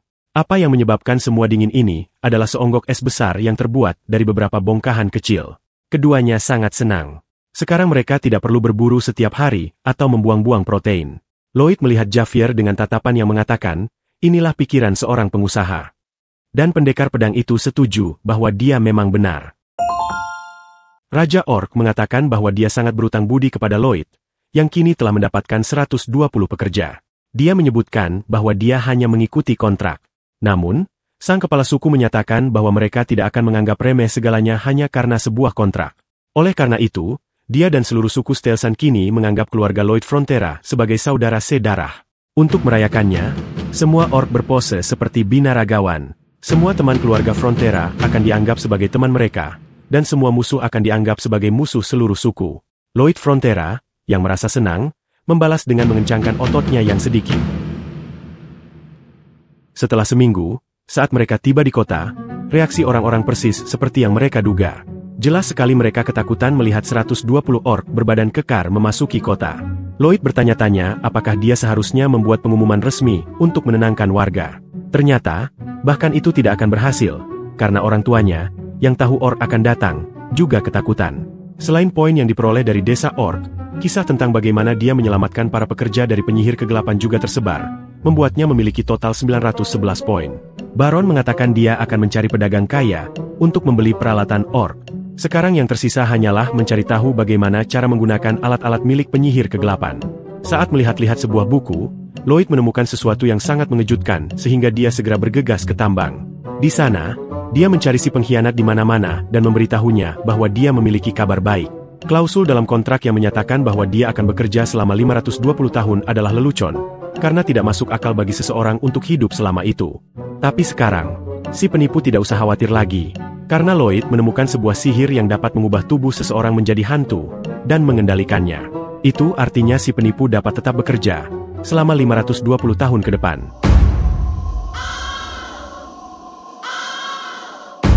Lloyd Frontera bertanya mengapa hanya dia yang senang di situ, dan memintanya untuk tersenyum. Si penipu dengan terpaksa terlihat bahagia, sambil meneteskan air mata putus asa. Tindakannya begitu kejam sehingga sistem mengatakan bahwa Raja Neraka terpesona oleh kepribadiannya. Setelah kembali ke kediaman, ada hal-hal yang perlu dia diskusikan secara pribadi dengan Baron. Dia mencarinya kemana-mana, tetapi seorang pelayan mengatakan bahwa Baron menerima kunjungan dari rentenir. Saat itu, ekspresi Lloyd berubah sepenuhnya. Dia pasti memiliki rencana untuk mereka. Di ruang rapat, para rentenir berusaha meyakinkan Baron untuk menyerahkan tambang sebagai imbalan hanya untuk membayar 10% dari utang awal. Sambil terdiam, Baron berpikir tentang hal itu. Lloyd mengetuk pintu meminta izin untuk masuk. Kali ini, Lloyd datang dengan sikap ramah untuk berbicara dengan mereka. Mereka segera menunjukkan bahwa mereka memiliki kontrak, dan bahwa dia tidak akan bisa mengusir mereka dari rumah lagi. Namun, dia terus berakting dan dengan rendah hati meminta untuk memberikan saran. Mereka menolak, tetapi Lloyd terus berbicara, membuat mereka cukup jengkel. Lloyd melanjutkan dan mengatakan bahwa jika dia tidak memberikan saran, itu akan membuatnya sedikit kesal. Saat itu, di belakangnya, orc muda itu muncul dengan marah, bertanya siapa yang membuat saudaranya kesal. Kedua rentenir itu ketakutan melihat orc, tetapi Lloyd memberitahunya untuk tidak khawatir, karena mereka akan menerima saran yang diberikan. Setelah pertemuan, kedua rentenir itu lari keluar dari kediaman. Lloyd memberitahu ayahnya bahwa dia ingin menghapus utang itu, tetapi karena itu akan menjadi kejahatan, mereka harus puas dengan hasil ini. Dia juga menyebutkan bahwa pengambilan batu bara kokas berjalan dengan sangat baik. Namun, sekarang mereka memiliki masalah mengerikan lainnya untuk dihadapi.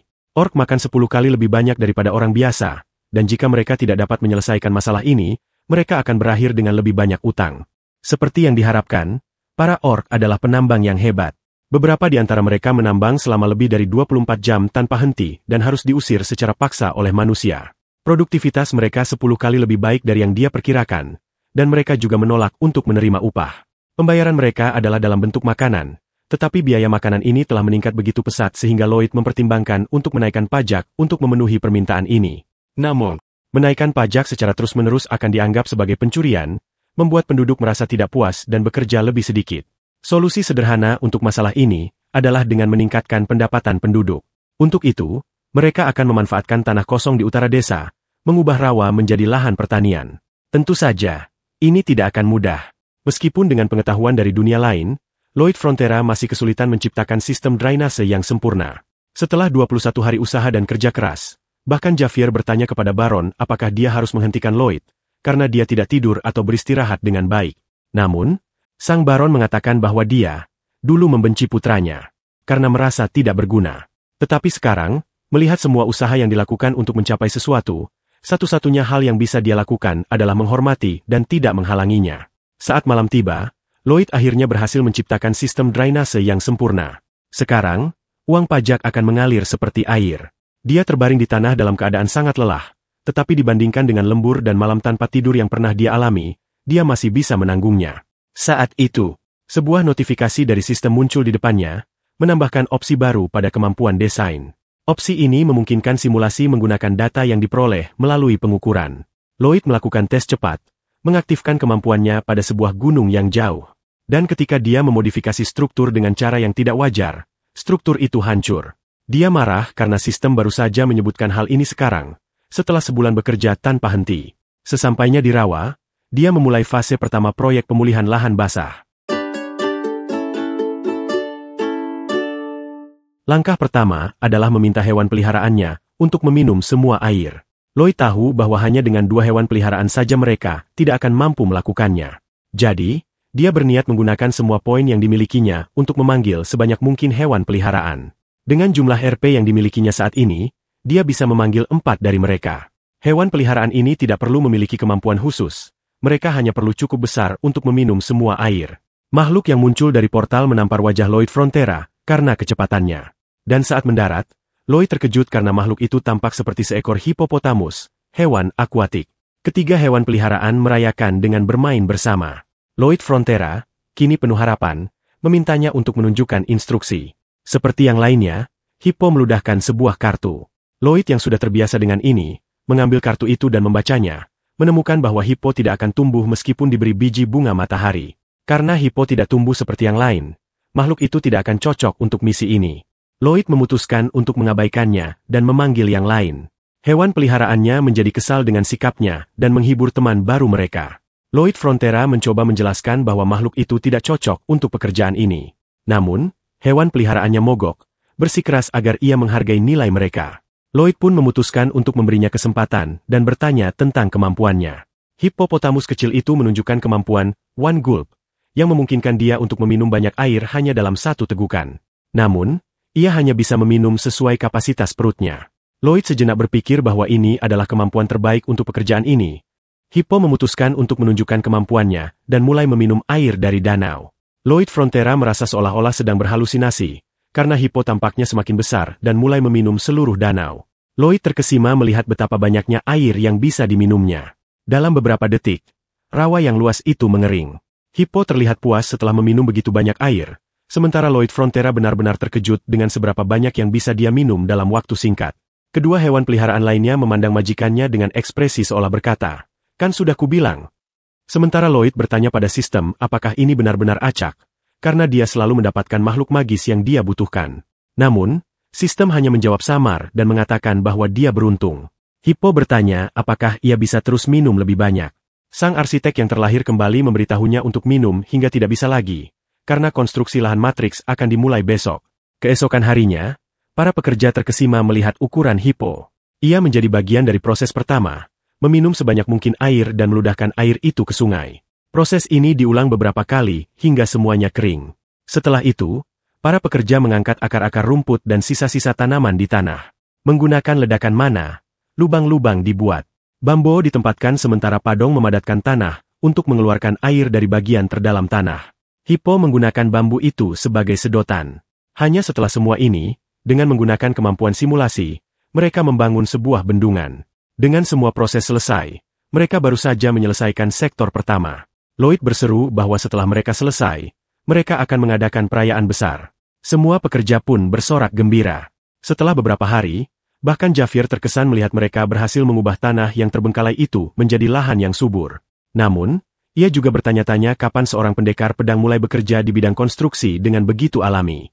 Lloyd datang sambil memanggil namanya, meminta Javier untuk menyebar benih sepanjang jalan untuk mengusir beberapa serangga. Sang pendekar hebat kini telah menjadi seorang petani. Di lain waktu, ia pasti akan menolak permintaan dari sang tuan muda ini. Saat itu, Baron dan Barones tiba, melihat pemandangan luar biasa tersebut. Dan semua orang pasti berpikir hal yang sama. Apa yang mereka saksikan adalah sebuah keajaiban. Penduduk desa mulai menunjukkan rasa hormat kepada Lloyd Frontera, yang membuatnya mendapatkan lebih banyak RP. Javier juga merasa bahagia merawat tanamannya, menyiramnya seolah-olah mereka adalah putri-putrinya. Lloyd mengatakan satu-satunya yang tersisa untuk menyelesaikan semuanya adalah kincir air, alat untuk mencegah rawa dari banjir lagi. Mereka mulai mendengar suara langkah kuda yang mendekat. Sebuah kavaleri lengkap menuju arah mereka. Lloyd bertanya siapa orang-orang itu. Javier menjawab bahwa itu adalah Viscount Lacona, yang memiliki bagian utara dari rawa tersebut. Setibanya di sana, Lloyd Frontera memperkenalkan dirinya sebagai orang yang bertanggung jawab atas konstruksi. Salah satu bawahan yang menaiki kuda berkata bahwa ini adalah tanah Viscount dan mereka harus segera pergi. Rawa Mara adalah tempat yang tidak pernah dikunjungi siapapun selama ratusan tahun. Bagian utara wilayah ini dikelola oleh Viscount Lacona, sedangkan bagian selatan dikelola oleh keluarga Frontera. Namun, jelas bahwa mereka, Viscount Lacona, tiba-tiba mengklaim hak atas tanah ini tanpa usaha, berusaha merebut tanah subur ini sejak awal. Wajar jika mereka ngotot untuk mengambil alih, karena memang sebagian rawa ini adalah milik mereka. Itu jelas sampai sekarang. Lloyd kemudian bertanya kepada Viscount, apakah dia benar-benar mengatakan bahwa tanahnya telah diserobot. Orang yang menunggang kuda mencoba berbicara, tetapi Lloyd Frontera memotongnya, mengatakan bahwa percakapan ini adalah antar bangsawan. Orang itu pun marah, sementara para petani bingung dengan tindakan tuan muda mereka. Lloyd memperkenalkan dirinya sebagai putra sulung keluarga Frontera. Viscount berkomentar bahwa sikap Lloyd tidak pantas, dan meminta untuk memanggil Baron Frontera. Namun, Lloyd berpura-pura tidak mendengar dan menggaruk telinganya. Saat ditanya, Lloyd mengatakan bahwa satu-satunya suara yang dia dengar adalah suara lalat kotor. Viscount mencari lalat tersebut, tetapi dijelaskan oleh pengawalnya bahwa yang dimaksud adalah dirinya. Lloyd mulai berbicara tentang Undang-Undang Tanah Kerajaan. Hukum nomor 321, Hukum khusus tentang pengolahan lahan tandus. Jika lahan tandus dibiarkan terbengkalai dalam waktu yang lama, kepemilikan atas tanah tersebut bisa ditetapkan. Jika tanah tersebut tidak diurus selama 100 tahun tanpa ada hunian atau budidaya, tanah itu dianggap tidak bertuan. Untuk diakui sebagai properti, tanah tersebut harus memenuhi 1 dari 4 syarat, dan salah satunya adalah menghasilkan panen dari setidaknya 1 jenis tanaman tertentu. Pada saat itu, Javier teringat percakapannya dengan Lloyd beberapa waktu lalu, di mana Lloyd menyebutkan bahwa benih yang ditanam adalah untuk menghilangkan hama di lahan tersebut. Lloyd Frontera kemudian mengucapkan selamat kepada Viscount atas kesempatan menyaksikan panen pertama dalam sejarah Rawa Mara, membuat Viscount sadar bahwa Lloyd sudah menyiapkan semuanya. Viscount pun merasa tertipu. Dengan sopan, Lloyd memberikan kubis hasil panen sebagai hadiah kepada Viscount, dan memerintahkan kavaleri untuk meninggalkan wilayahnya, atau mereka akan dianggap sebagai penyusup. Setelah melihat mereka pergi dengan rasa kecewa, Javier bertanya apakah Lloyd menerima ramalan bahwa orang-orang ini akan datang. Sebenarnya, ini bukan pertama kalinya Lloyd Frontera berhadapan dengan orang-orang yang mencoba memanfaatkan usaha orang lain. Semua petani merasa puas dan merayakan keberhasilan sang tuan muda dalam melindungi tanah mereka. Namun, Lloyd tetap mempertahankan sikap dinginnya, hanya memikirkan uang, dan memerintahkan semua orang untuk kembali bekerja. Larut malam, Lloyd Frontera duduk memperhatikan tanaman-tanamannya yang dihantam badai besar. Musim panas sudah berakhir, dan musim gugur membawa hujan. Meskipun dia telah menggunakan simulasi ratusan kali, Lloyd tidak boleh lengah dan terus mengawasi hingga akhir. Pagi harinya, hujan telah reda, begitu pula dengan kekhawatirannya. Berkat penemuan hebatnya, lahan itu tidak berubah kembali menjadi rawa, dan dia bahkan mendapatkan poin prestasi dari sistem. Sekarang, setelah hal pertama selesai, dia akan melanjutkan ke langkah berikutnya. Sementara itu, di wilayah Viscount Lacona, mungkin dia merasa marah dengan situasi ini. Jika penanaman terus berlangsung selama 2 tahun, tanah itu akan resmi menjadi milik keluarga Frontera.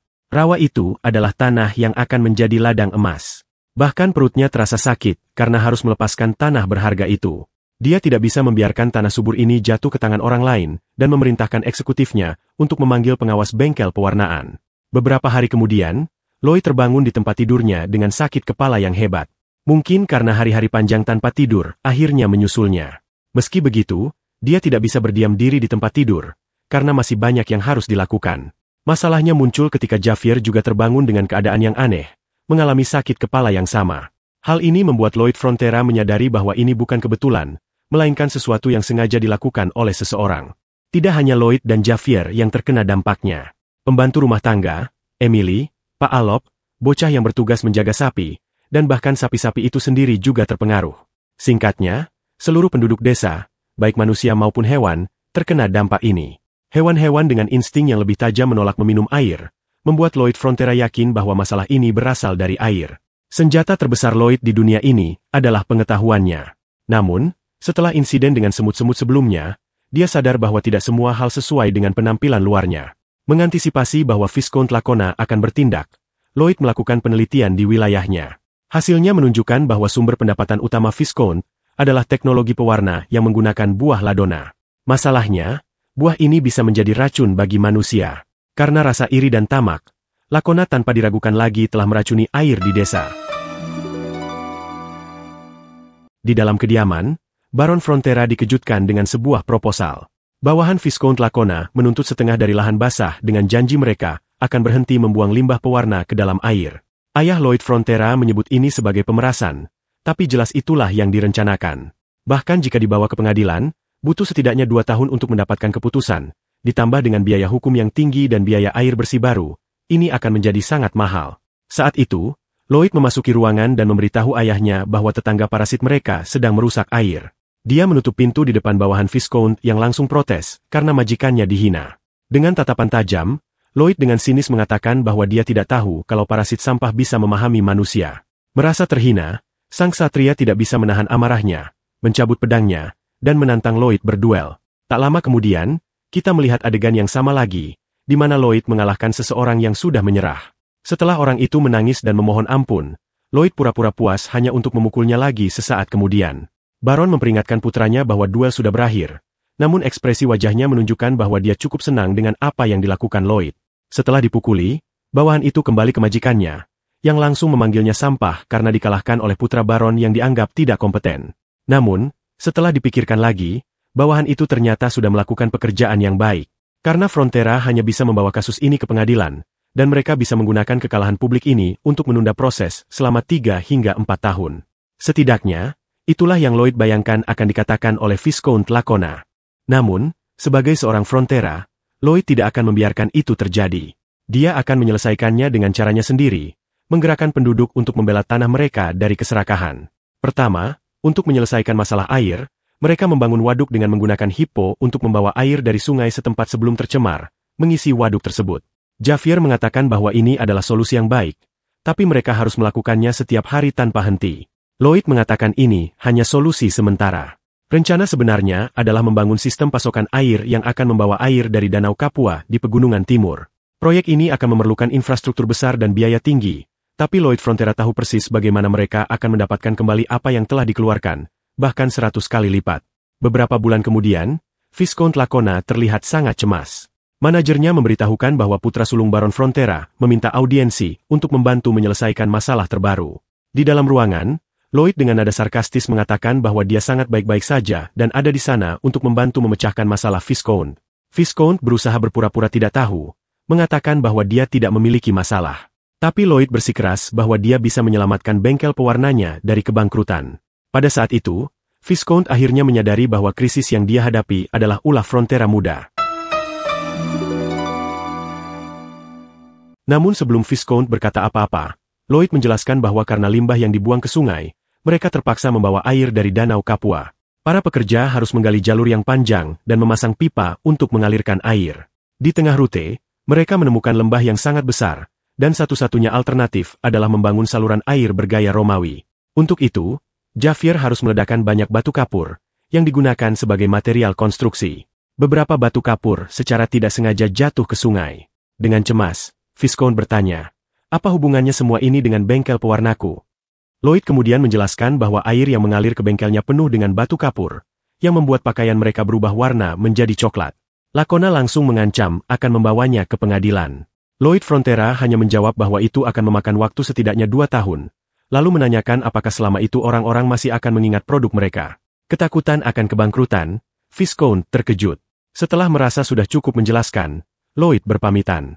Namun saat akan pergi, Viscount mengancam bahwa dia akan membuat hidup Lloyd menderita. Di luar, Javier mempertanyakan niat Lloyd. Yang dia lakukan hanya memprovokasi, tapi pria itu sangat berbahaya karena koneksinya di ibu kota. Lloyd hanya meminta Javier bersabar dan melihat siapa yang akan lebih banyak kehilangan. Sebulan kemudian, Viscount berlutut memohon bantuan untuk menyelamatkan bengkel pewarnanya. Dengan nada superior, Lloyd bertanya apakah dua koneksi kuatnya mengatakan bahwa dia tidak bisa memenangkan kasus ini. Dengan penyesalan mendalam, Viscount meminta maaf. Tapi Lloyd Frontera tidak tertarik pada harga diri atau permintaan maaf. Yang dia inginkan hanyalah Viscount menandatangani kontrak. Jika dia menandatanganinya, air akan dipasok ke bengkelnya dalam waktu seminggu.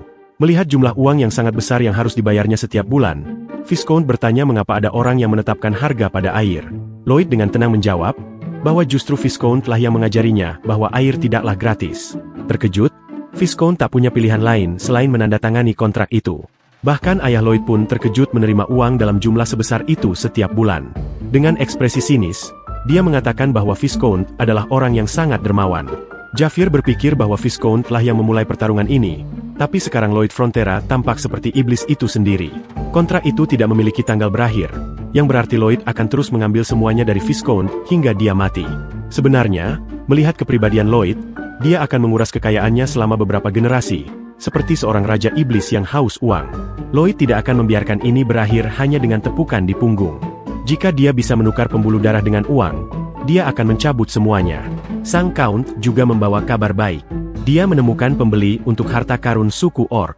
Ketika Lloyd Frontera bertanya siapa yang membeli harta karun itu, dia merasa ada yang aneh, karena orang seperti itu pasti bisa dengan mudah membeli barang baru. Ayahnya tidak tahu detailnya, tapi sepertinya dia ingin membangun patung di laut. Pada saat itu, kita melihat Count Tremo memandang keluar dari jendelanya. Di Cakrawala, sesuatu mulai muncul dari laut. Sebuah monster raksasa muncul dari kedalaman samudra. Count melihatnya dengan marah. Makhluk itu sepenuhnya keluar dari laut, siap menghancurkan segala sesuatu di jalurnya. Keesokan harinya, kita kembali ke wilayah Frontera. Javier melaporkan kepada Baron bahwa mereka akan berangkat dalam waktu seminggu, dan untuk mengurangi pengeluaran, Tuan Muda meminta sekitar 10 orang untuk menemaninya. Sambil merawat sebuah tanaman, Baron berkata bahwa jika itu yang diinginkan putranya, maka dia harus memenuhi permintaannya. Javier meyakinkan Baron untuk tidak khawatir, karena dia akan mengawasi Lloyd dengan cermat. Baron kemudian menyebutkan bahwa saat Ksatria Viscount Lakona datang untuk memerasnya, dia merasa ketakutan dan hampir menyerahkan tanahnya.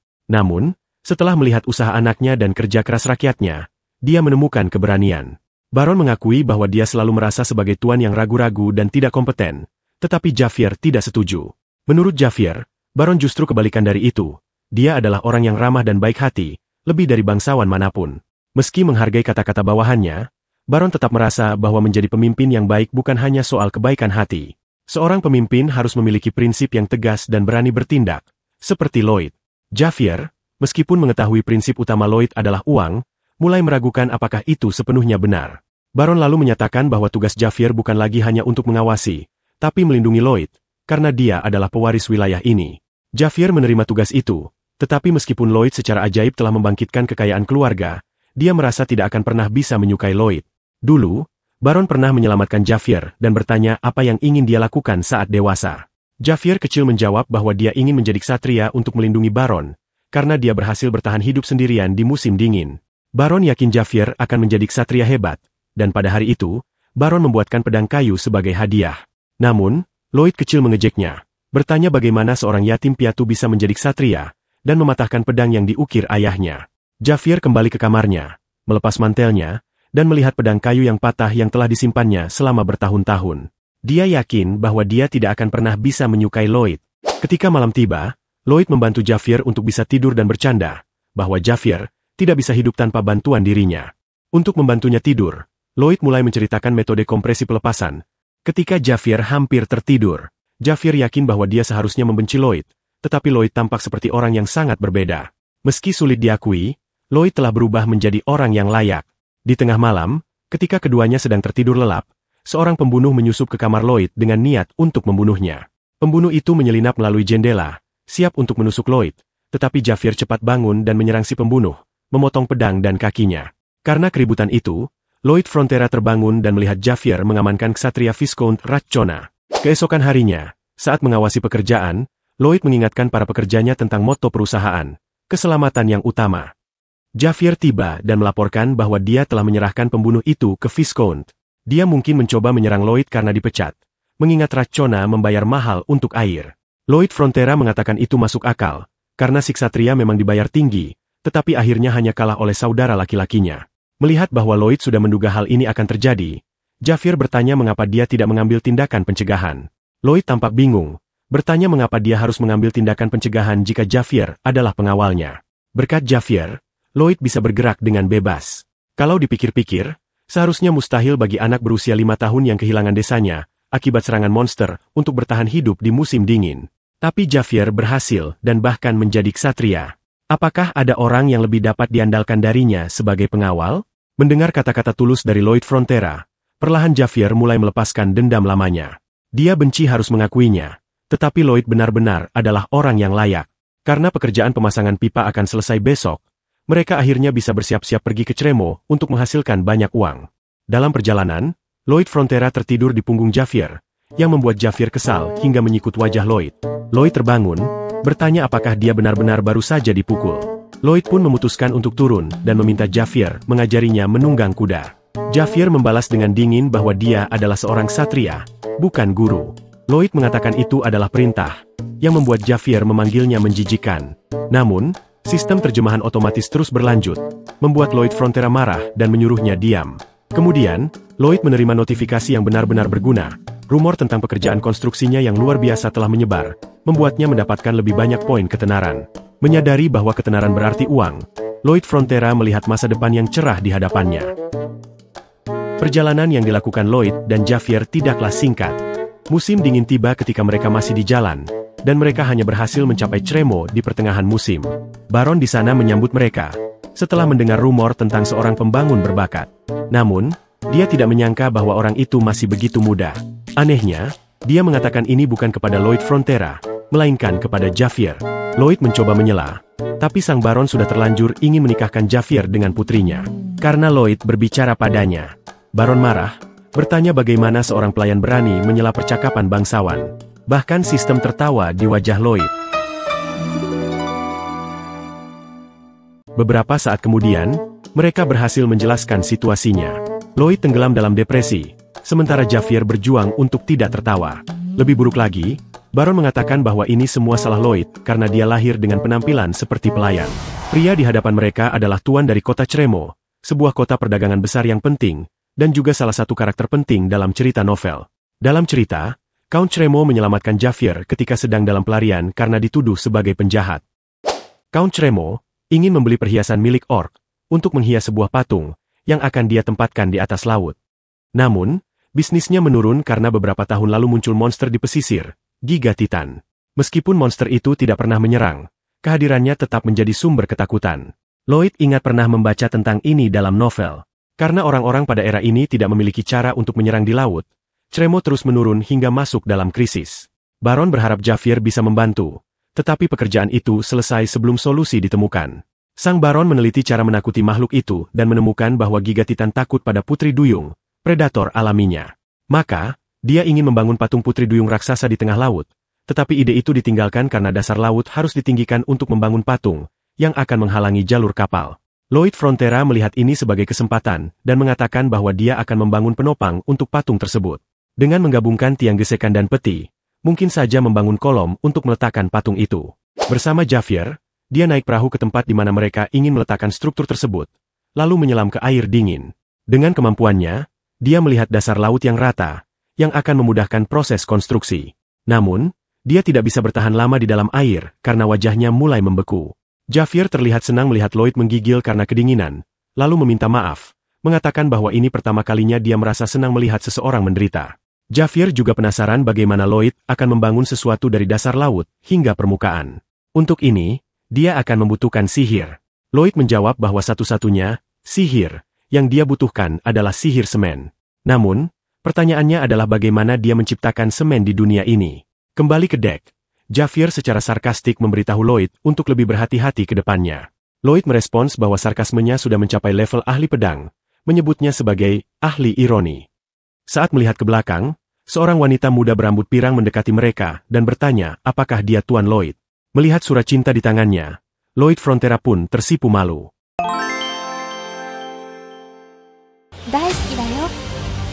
Wanita itu tersipu malu.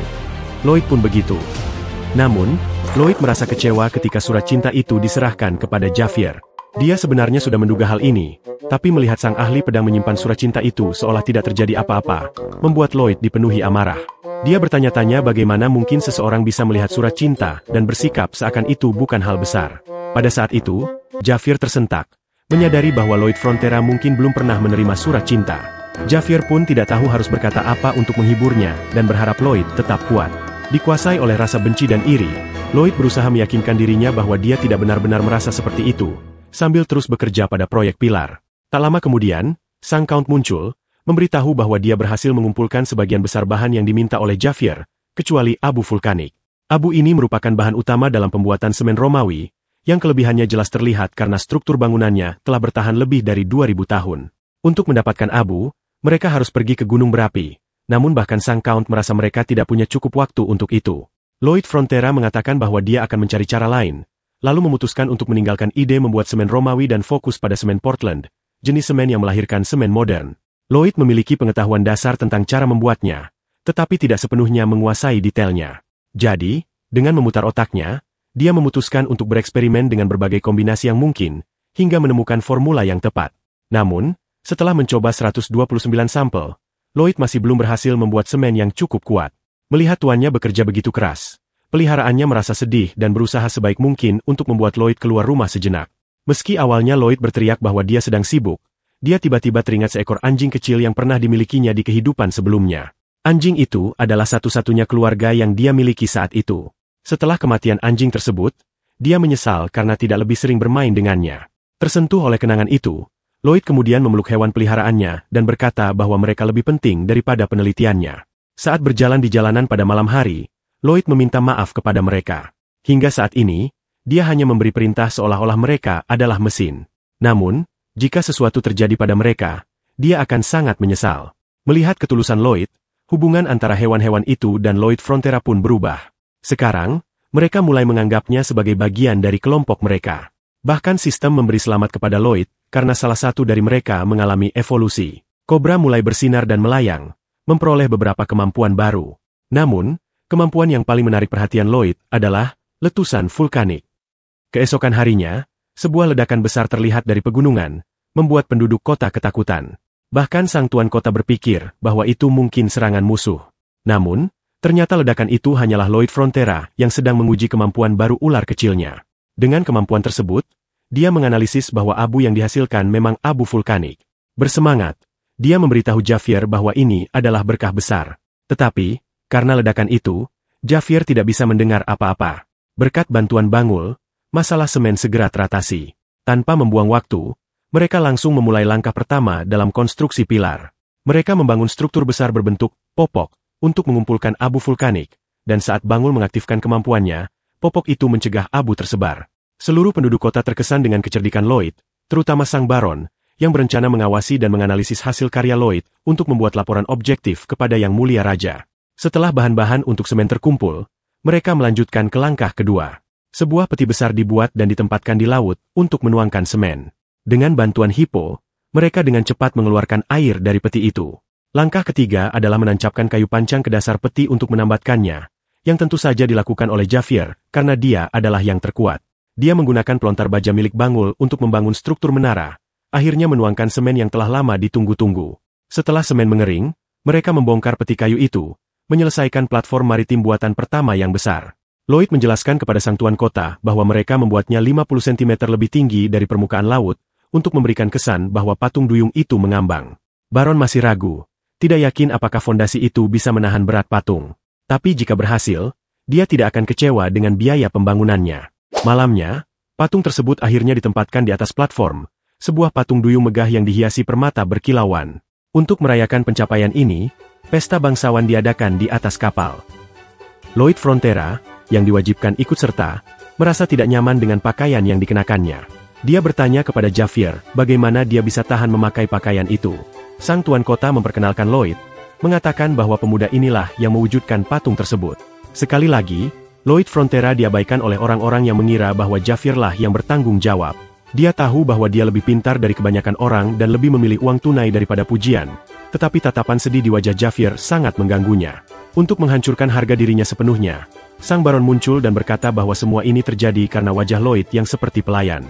Sementara pesta berlangsung, sedikit jauh dari kapal, di dasar laut, Giga Titan mengamati patung duyung itu. Melihat musuh alaminya, yang ada dalam pikirannya hanyalah menyerang patung tersebut. Dia dengan cepat mendekati kapal-kapal itu. Saat Lloyd Frontera berbincang dengan para bangsawan lainnya, Javier berhasil memikat semua wanita yang hadir hanya dengan keberadaannya. Dia berjalan ke tepi kapal dan menikmati anggurnya dengan tenang, namun dia merasakan getaran halus di gelasnya. Hal itu membuatnya menoleh ke arah laut. Di saat yang sama, Lloyd Frontera mendekat, bertanya apa yang sedang dilakukan Javier. Javier merasakan sesuatu mendekat ke arah mereka, sesuatu yang cepat dan sebesar 2 kapal. Lloyd Frontera segera menyadari apa yang sedang terjadi. Dia mendekati Sang Baron dan berbicara pelan agar hanya dia yang mendengar, bahwa Giga Titan sedang mendekat dan mereka harus segera mengevakuasi semua orang. Sang Baron memanggil ksatrianya dan bertanya apakah dia merasakan ada yang aneh di laut. Namun, sang ksatria, yang sudah mencapai tingkat master pedang, tidak merasakan apa-apa. Karena itu, Sang Baron mempercayai instingnya. Tapi Lloyd Frontera tahu bahwa indera Javier jauh lebih tajam, karena dia adalah karakter utama. Baron itu melanjutkan, mengatakan bahwa selama bertahun-tahun Giga Titan tidak pernah menyerang mereka. Namun Lloyd mengatakan sekarang dia punya alasan untuk menyerang, sambil melihat patung duyung besar. Saat itu juga, Baron menyadari apa yang akan terjadi dan memerintahkan untuk segera menaikkan jangkar dan menjauhkan kapal dari patung. Menyadari bahwa itu akan memakan waktu terlalu lama, Lloyd Frontera meminta Javier untuk menangani jangkar. Tanpa ragu, Javier melompat ke air dingin, sementara Lloyd Frontera melempar padong ke arah patung. Di bawah laut, Javier bersiap menyerang rantai jangkar. Menggunakan mananya untuk memanaskan pedangnya, dia dengan mudah memotong rantai tersebut. Sementara itu, Padong memutuskan tali yang mengikat patung. Ketika Javier selesai memotong semua rantai, dia menyadari bahwa Giga Titan semakin cepat mendekat. Meskipun kapal sudah lepas dari tambatan, semuanya sudah terlambat. Giga Titan muncul, menghantam semua yang ada di jalannya. Lloyd Frontera dan yang lainnya di kapal terlempar ke laut, sementara Padong berhasil menghindari serangan monster tersebut. Javier menggunakan ledakan mana untuk segera keluar dari air dan menyelamatkan Lloyd sebelum dia jatuh ke laut. Patung itu terlempar ke arah kota, menghancurkan bangunan dan hampir mengenai beberapa orang. Orang-orang yang terlempar ke laut panik. Lloyd Frontera tahu tidak ada cukup waktu untuk menyelamatkan semua orang, tetapi dia mendapatkan ide brilian. Dia menggunakan hippo untuk menyedot air laut dan menarik orang-orang bersamanya. Sementara itu, Giga Titan muncul dari laut dan menuju daratan, bersiap untuk menghancurkan seluruh kota. Javier mengatakan kepada tuannya bahwa mereka harus mencoba menghentikan monster itu, tetapi Lloyd Frontera sudah melarikan diri ke arah lain. Lloyd mengatakan bahwa mencoba menghentikan sesuatu sebesar itu adalah tindakan bodoh. Dia hanya akan mati jika mencoba melakukannya. Banyak hal terjadi bersamaan. Sang Baron memerintahkan bawahannya untuk menyelamatkan orang-orang di laut dengan melemparkan tangga dari kapal-kapal yang belum tenggelam. Sementara itu, di kota, Giga Titan terus menghancurkan segalanya. Javier bertanya apakah Lloyd benar-benar akan mengabaikan orang-orang yang sedang dalam bahaya. Tapi satu-satunya kekhawatiran Lloyd adalah mendapatkan uang. Lloyd mengatakan mereka belum dibayar, dan mereka tidak datang untuk melawan makhluk raksasa, melainkan untuk menjaga perdamaian. Javier merasa kecewa dengan Lloyd. Dia pikir Lloyd adalah seseorang yang selalu berjuang melindungi orang lain, namun sekarang dia melihat siapa Lloyd sebenarnya. Sebagai seorang kesatria, Javier tak akan pernah meninggalkan orang-orang dalam kesulitan. Lloyd mencoba memperingatkannya bahwa jika Javier mencoba melawan makhluk itu, dia akan mati. Namun Javier tidak mendengarkan dan tetap maju menuju monster itu. Dengan menggunakan pedang dan ledakan mananya, dia dengan cepat mendekati pantai. Para prajurit menembakkan meriam ke arah Giga Titan, namun pelurunya hanya terpantul oleh lapisan armor makhluk itu. Para prajurit ketakutan karena tidak ada satupun serangan yang membuat goresan. Monster itu mempersiapkan serangannya dengan membuka armornya, dan kekuatan angin yang keluar begitu kuat, hingga menghancurkan menara-menara pertahanan. Namun perhatian utama Giga Titan bukan pada para prajurit, melainkan patung duyung yang diakininya masih hidup. Hanya dengan mendekat ke arah patung, sebagian besar kota sudah hancur, membuat penduduk semakin panik dan ketakutan. Seorang pria yang terjatuh di tanah hampir terinjak oleh Giga Titan, tetapi Javier muncul tepat waktu untuk menyelamatkannya. Javier menyerang monster itu langsung ke salah satu sendinya, namun meskipun menggunakan ledakan mana, serangannya tidak berdampak dan hanya membuat Titan semakin marah. Javier berhasil menghindari serangan, tetapi makhluk itu memanfaatkan posisinya di udara dan menembakkan ledakan. Meskipun mencoba melindungi dirinya, Javier terkena langsung. Hanya dengan satu serangan, Javier sudah terluka parah. Dia tahu mustahil mengalahkan makhluk ini, Namun dia bersedia mengorbankan dirinya agar sebanyak mungkin orang bisa diselamatkan. Saat Javier berjuang mati-matian untuk menyelamatkan penduduk, Lloyd Frontera berusaha melarikan diri menggunakan meja. Bukan karena dia terlalu kuat atau punya kemampuan khusus. Semua kemampuannya hanya berkaitan dengan konstruksi. Bukan berarti Lloyd tidak merasa sedih melihat orang-orang terluka dan kota hancur. Tapi dia merasa tidak bisa melakukan apa-apa. Namun, ketika dia mengatakan hal itu, sesuatu terlintas di benaknya. Dia menyadari bahwa dia harus segera kembali, karena Sang Baron belum membayar komisi departemen konstruksinya. Sementara Lloyd melaju cepat menuju kota, Javier terus bertarung dengan gigi melawan Giga Titan, menghindari serangan demi serangan. Dia berpikir, meskipun monster ini luar biasa, pada dasarnya masih binatang, dan mungkin titik lemahnya ada di matanya. Namun, meskipun menyerang mata langsung dengan ledakan mana, serangannya tetap tidak berpengaruh. Saat tidak ada lagi yang bisa dilakukan, Javier diserang oleh salah satu antena makhluk itu, namun tiba-tiba Hippo muncul tepat waktu untuk menyelamatkannya. Hippo melepaskan semua air dan kembali ke kepala Lloyd Frontera. Lloyd sangat marah karena lobster raksasa itu berani mengganggu arus kasnya. Javier memanfaatkan celah yang diciptakan oleh tuannya untuk menyerang monster tersebut. Namun, sekali lagi serangannya hanya terpental oleh armor makhluk itu. Rasa takut mulai merayapinya, karena dia merasa tidak bisa menembus pertahanan monster tersebut. Awalnya, dia berpikir bisa menang, tapi sekarang dia tahu itu mustahil. Meski situasinya tidak menguntungkan, Javier tetap tenang karena tuannya telah kembali. Ada kemungkinan untuk menang. 2 menit sebelumnya, Lloyd Frontera menggunakan padong untuk bergerak melalui kota. Dari kejauhan, dia mengamati sambil mencari titik lemah monster tersebut, memanfaatkan kemampuannya untuk memahami komposisi materi. Armor makhluk itu setebal 1 meter, terbuat dari campuran dentina dan quentina, dengan struktur molekuler sarang lebah 3 lapis yang saling berjalin erat.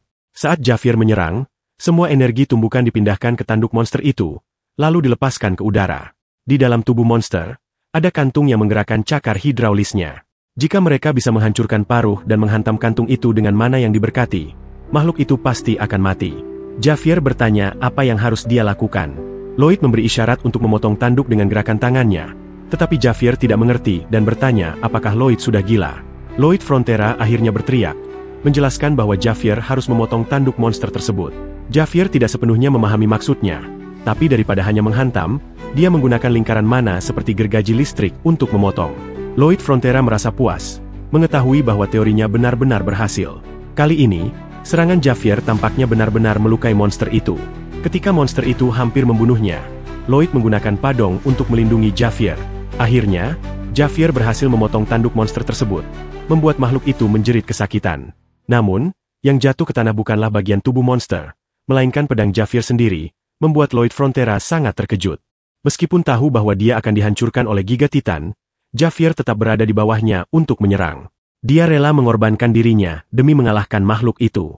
Namun, pada detik terakhir, padong menyelamatkannya. Hamster itu memarahi Javier, yang meskipun tidak mengerti sepenuhnya apa yang dikatakannya, tahu bahwa dia mungkin sedang ditegur karena tindakan ceroboh. Setelah menganalisis Giga Titan dengan teliti, satu-satunya pilihan tersisa untuk mengalahkannya adalah kombinasi rencana A dan D. Untuk melakukannya, Lloyd pertama memanggil Padong, dan memintanya untuk membawa dia ke tempat yang telah direncanakan sebelumnya. Lloyd memperingatkan bahwa makhluk itu sekarang menganggap Javier sebagai ancaman, jadi dia meminta Javier untuk menjebak monster tersebut ke dalam hutan. Lloyd Frontera telah membeli cukup banyak waktu, seharusnya mereka sudah menyelesaikan persiapan. Jadi, satu-satunya hal yang perlu dilakukan adalah mempercayai Sang Count. 15 menit sebelumnya, Sang Baron terkejut melihat kotanya dihancurkan oleh monster tersebut. Ksatrianya meminta maaf karena tidak mendeteksinya lebih awal. Namun, Count berkata bahwa kesalahan itu sebenarnya ada padanya. Dia salah berpikir bahwa mereka bisa mengusir makhluk itu hanya dengan sebuah patung. Pada saat itu, Lloyd Frontera menyatakan bahwa patung itu memang telah mengusirnya. Monster itu datang hanya untuk menghancurkannya, dan dia menyarankan untuk memanfaatkan obsesi itu. Dia akan membeli waktu sebanyak mungkin agar Sang Count bisa mempersiapkan sesuatu. Javier terus menghindari serangan makhluk itu, tetapi bahkan dia mulai mencapai batasnya. Namun, dia tetap membujuk makhluk tersebut tanpa henti ke dalam hutan. Giga Titan tetap menjadi kekuatan tak terhentikan yang menghancurkan segala sesuatu di jalannya. Dan Javier tidak bisa lagi berlari, semakin dekat untuk ditangkap oleh makhluk tersebut. Sebelum Javier tertangkap, Lloyd Frontera berteriak meminta tepuk tangan untuk patung perunggu. Ketika Javier melihat, Lloyd sedang membawa patung itu, kini sudah diperbaiki dengan baik. Melihat musuh alaminya, Giga Titan menjadi marah. Lloyd merasa puas dengan reaksi makhluk itu. Melalui novel yang dia baca, Dia tahu bisa mempercayai Count untuk merakit kembali patung itu. Rencananya adalah menggunakan patung itu untuk menciptakan celah bagi Javier untuk menyerang. Ketika mereka cukup dekat dengan monster itu, Padong mengendalikan kereta, dan mereka mulai mengarahkan Titan ke arah mereka. Javier memanfaatkan kesempatan itu untuk menyerang titik lemah makhluk tersebut, menghantamnya tepat dengan ledakan mana. Meskipun serangan itu kuat dan menciptakan ledakan besar, semua yang terjadi hanyalah menciptakan retakan di armor monster itu. Javier merasa sedih dengan kelemahannya. Namun, saat dia jatuh, dia mendengar Lloyd berkata untuk menyerahkan sisa tugas kepada dia. Saat tuannya berbicara dengan penuh percaya diri, dia tahu kini dia bisa bersantai. Sebelum dia menyentuh tanah, Hippo muncul untuk menyelamatkan Javier. Lloyd berteriak bahwa dia akan melindungi kota ini, apapun yang terjadi. Padong juga sudah sampai pada batasnya, dan tidak bisa meminta lebih darinya. Atas isyaratnya, Padong melemparkan Lloyd Frontera ke arah Giga Titan. Sebelumnya, ketika Lloyd dalam perjalanan untuk menyelamatkan kota, dia memikirkan beberapa rencana untuk menyerang makhluk itu. Dia memutuskan harus menggunakan ledakan mana. Masalahnya, untuk itu, dia membutuhkan 3 lingkaran mana, dan saat ini, dia hanya memiliki 2. Menggunakan sistem, dia mulai mengembangkan tekniknya. Namun sayangnya, dia tidak memiliki cukup poin untuk berevolusi ke tingkat akhir. Meskipun dia telah memutuskan untuk menjauh dari pertempuran, dia bertanya-tanya apa yang sedang dilakukannya di sana. Saat memutuskan apakah dia harus mencoba memukul makhluk itu menggunakan mana, muncul notifikasi bahwa dia mendapatkan 5 poin persetujuan dari Javier. Dengan itu, dia memiliki apa yang dibutuhkan untuk menciptakan lingkaran mana ketiga. Sekarang merasa percaya diri, dia mempersiapkan serangan menggunakan 1 lingkaran untuk melindungi jantungnya, dan 2 lingkaran lainnya untuk menyerang. Namun, monster itu akhirnya menghancurkan sebuah gunung dengan cakarnya, dan salah satu batu secara kebetulan mengenai kepala Lloyd Frontera. Karena dampaknya, dia kehilangan kesadaran, tidak tahu harus berbuat apa lagi. Dia menggunakan ketiga lingkaran untuk bertabrakan, menciptakan ledakan mana 3 lingkaran yang begitu kuat, hingga meledakkan seluruh makhluk itu. Dari kota, orang-orang melihat asap besar yang muncul. Makhluk itu kini sepenuhnya mati. Hewan peliharaan Lloyd mencoba membangunkan Javier. Perlahan, dia bangkit dan melihat Giga Titan tergeletak di tanah. Terkesan bahwa dia benar-benar berhasil. Namun, Padong sama sekali tidak senang dan mencoba menarik perhatian Javier.